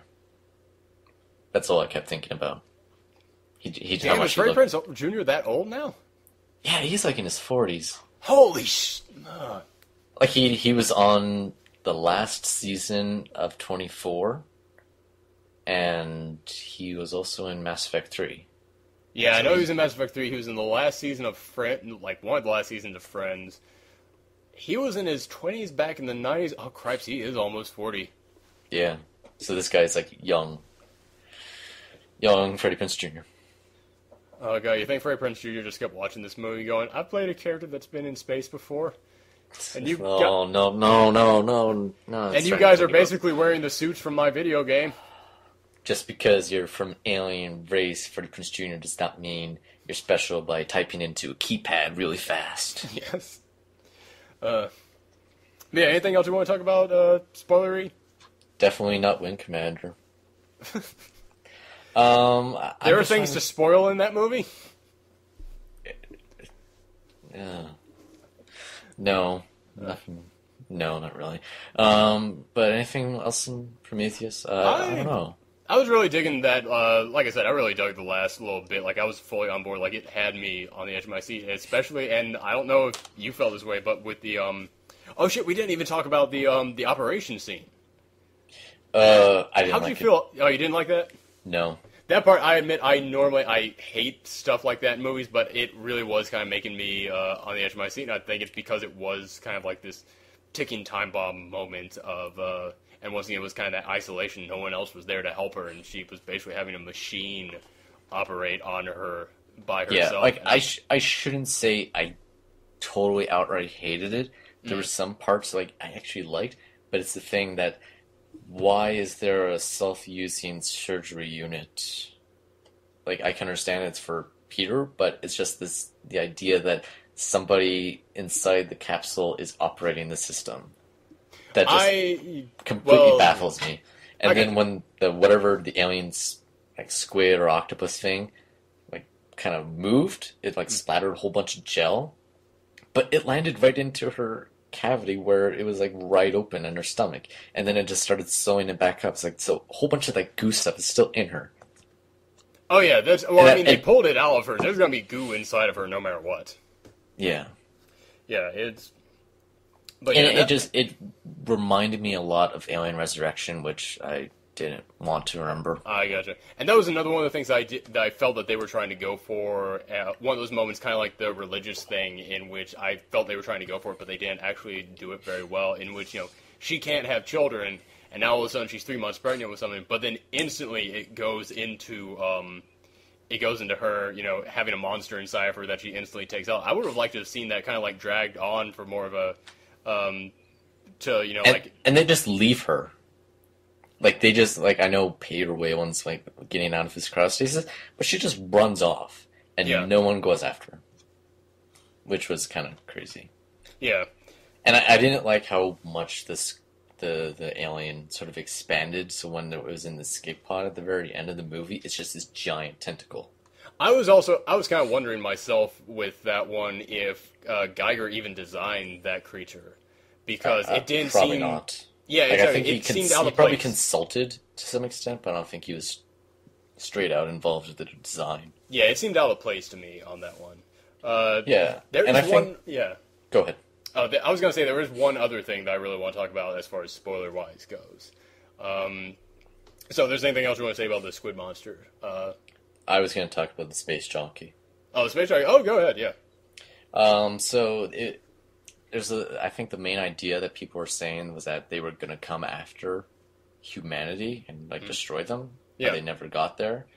And this is my own personal idea about it, is that maybe they did not want to destroy Earth. Maybe like the whole guidance, like the whole interface thing that came up, saying that they were coming from that planet straight to Earth, maybe it was reversed.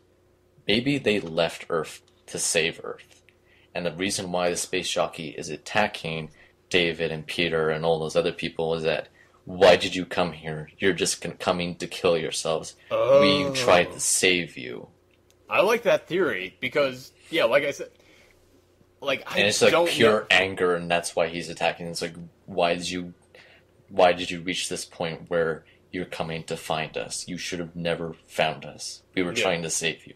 I can understand that. Yeah, that's another one of those things which, like we said, with Charlize Theron maybe being an alien, sorry, not alien, a robot, an android, an android. This movie does in fact create a lot of great discussion with it, and that is another thing I would never even have thought of that because, like I said, I kept thinking throughout that whole movie until the very end, they've got the alien on the ship there. And what they're trying, and so when they said they were going back to Earth to destroy it, I thought they were just going to go down there, plant down an egg, because the alien is basically a creature that, it doesn't need other aliens to reproduce. It reproduces by killing people, basically, yeah.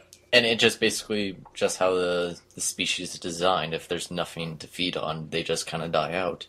Exactly, so basically I was thinking... Their entire species is designed around having a host. Exactly, so my whole theory on it was basically he's just going to go down there, plant one egg. When that thing hatches, it's just going to spread across the whole plant. Then as soon as all the humans are gone, the aliens die off. It's basically their extermination project, which was another thing that I didn't really kind of like about them showing the xenomorph at the end, because it kind of like said, well, this is the origin of the xenomorph. And I don't really want the xenomorphs to have an origin myself. I kind of like thinking them almost as an entity, as just a pure, vicious force of nature almost. Yeah, something that's been here before we existed and will be here long after we gone. I kind of like that side of them. But yeah, Damn it. Oh, what? New Jersey won. Oh, I thought you were going to say Audacity crashed. I was sweating bullets here, man. No, I just checked the NHL. Oh, okay. Shit, we've been recording a long time. I meant to watch that. That game's over. Damn. That's how long we've been going. Shit. I was going to bring up one other thing, but I can't even remember now. Oh, yeah, the other thing is that, was it just me, or it seemed to me that they found some kind of like a wall structure there that almost looked like a creature that looked like the xenomorph, almost like it was like a stained glass window, like it was being worshipped in some way. Yeah, it was the thing that Holloway was looking at, and then there was that green, I don't even know what it was. It was like this, it was like one of those jars, like the vases that everyone else was seeing, but it was like pure emerald green, or something along that line. Yeah. And he just like walked away from it. Okay, like, that was another one of those. It could have been the same thing that David pulled out from the capsules. Yeah, that's kind of what I felt, that they all had. It was just a crystallized version of that. I don't know. Yeah, it raises some discussion about what that portrait or mural really represents. And then there was like the ceiling that like changed and morphed once they realized that they were inside. Okay, yeah, that was another one of those scenes in which I just basically wanted to ask you about that, because I was wondering, am I seeing things because I want to see things, or is that actually there? So yeah, I think it's Prometheus. I think we could have done this last night, but I feel that I needed some time to think about the movie. I totally agree with you. Yeah, and I'm still at the point where I have a good sense of what the movie is like, but I still think I have to think about on some of the issues in it. Yeah. And some of it will have to come back up once it comes out on DVD, and I'll watch it again. Yeah, this is such a movie that I can guarantee opinions are going to change on this upon a second viewing. Yeah. And I absolutely love that. But yeah, we actually asked some questions. Want to get into the question that we got asked? Sure. I saw that question, and here's my answer. I don't know. Yeah, let me go ahead and ask it for everybody who didn't read it. CSL316 asked, this would require spoilers, but I'm curious. Where does Prometheus go next? First time we'll have a direct sequel in this universe by the same director, if all goes well. Every film has had its own distinct feel and style, and the ending leaves enough room for weird things to happen.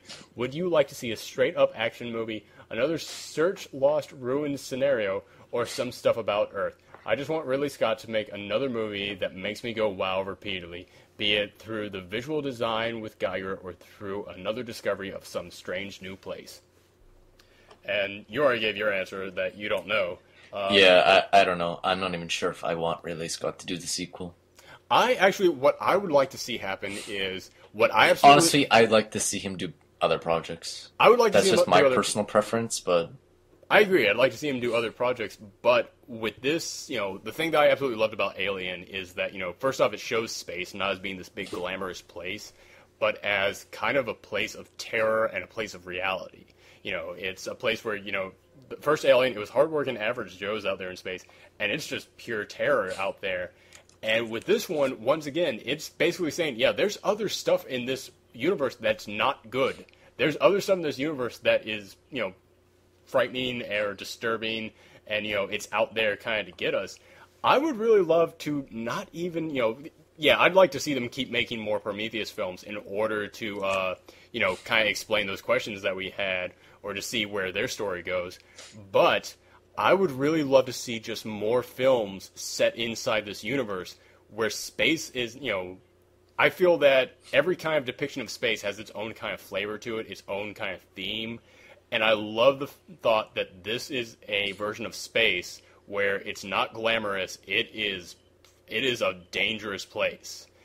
And I would just like to see other films, I don't even care if it's films, TV shows, miniseries, books, hell, even just some really good fan fiction at this point, just set inside this same universe, telling different stories about different alien races, but all kind of having that same message of space is not the place you want to go. It is a disturbing location.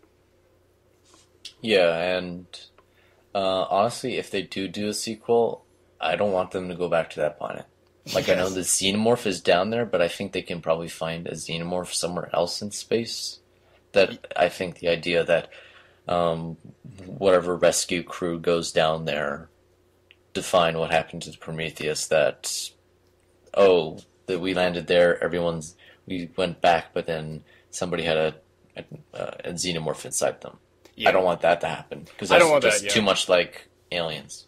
Yeah, and like I said, one of the things that even if it's all explained, which that was my big fear, is that it might not be explained, but even if it is all explained, I still kind of was like, I want this movie to not have to directly be involved with Alien. I want it to kind of be its own thing, and so yeah, I don't want it to become Yeah, an you Alien want movie. it to be a spin-off. Yeah, exactly. I think the moment where it goes, okay, Xenomorph is going to be in the sequel, then it just becomes another Alien franchise movie. Yeah. And there's already been 4 of those. So Prometheus being its side spin-off thing puts it in a different direction, and I think follow the space jockey sort of thing. Yeah. Going in the Xenomorph direction is the wrong direction, in my opinion. Yeah, exactly. But yeah, so when this movie goes on, and we get the Prometheus sequel, Promethei, I would love to see them do like you said, just keep following the space jockey. But I would really love to see, like I said, I really love to see what happened with Star Wars happen with this kind of universe, where with not the prequels. I don't mean that. I mean, like, if you look at Star Wars, there are so many different writers out there writing books that just have to do with different alien races in the Star Wars universe that don't have anything to do with any of the main characters. It's the whole extended fiction thing. It's the extended fiction thing. I would love to see an extended fiction of this world, of this universe, where space is a dangerous, threatening place, and it's, where it's not glamorous. I would love to see that. Yeah. Honestly, I'm not sure I want a sequel. At some point. Like, in some regards, I think, like the continuation of answering those questions that the first movie answered, but at the same time, I don't want a sequel. Simply for that reason. I don't know. It just feels like I guess it has to do with the fear that they'll go down the xenomorph path. Yeah, exactly, and that's what, if they had not put that ending in there, I would have been confident that they weren't going to do that. But yeah, it's kind of who knows. But yeah, I don't know. well, I'm not even sure if Ridley Scott knows. yes. But yeah, that was our one question that we got. Thank you so much for that, and thank you for joining me today, man. This discussion. This was a long one. Hoo boy, yeah. But luckily, I didn't say as much as I normally do, so I'm not going to have to edit this hardly any. So, thank you so much for joining me. Everybody else, continue listening next week. Next week, I don't know if we're going to have an episode. We might just skip straight to the Brave episode in 2 weeks. But What, you're not going to talk about Rock of Ages and That's My Boy? holy shit, man. There has to be something else coming out next week, isn't there? No. Let me just say Not this, really. in case we don't have an episode dedicated to That's My Boy, let me just say this.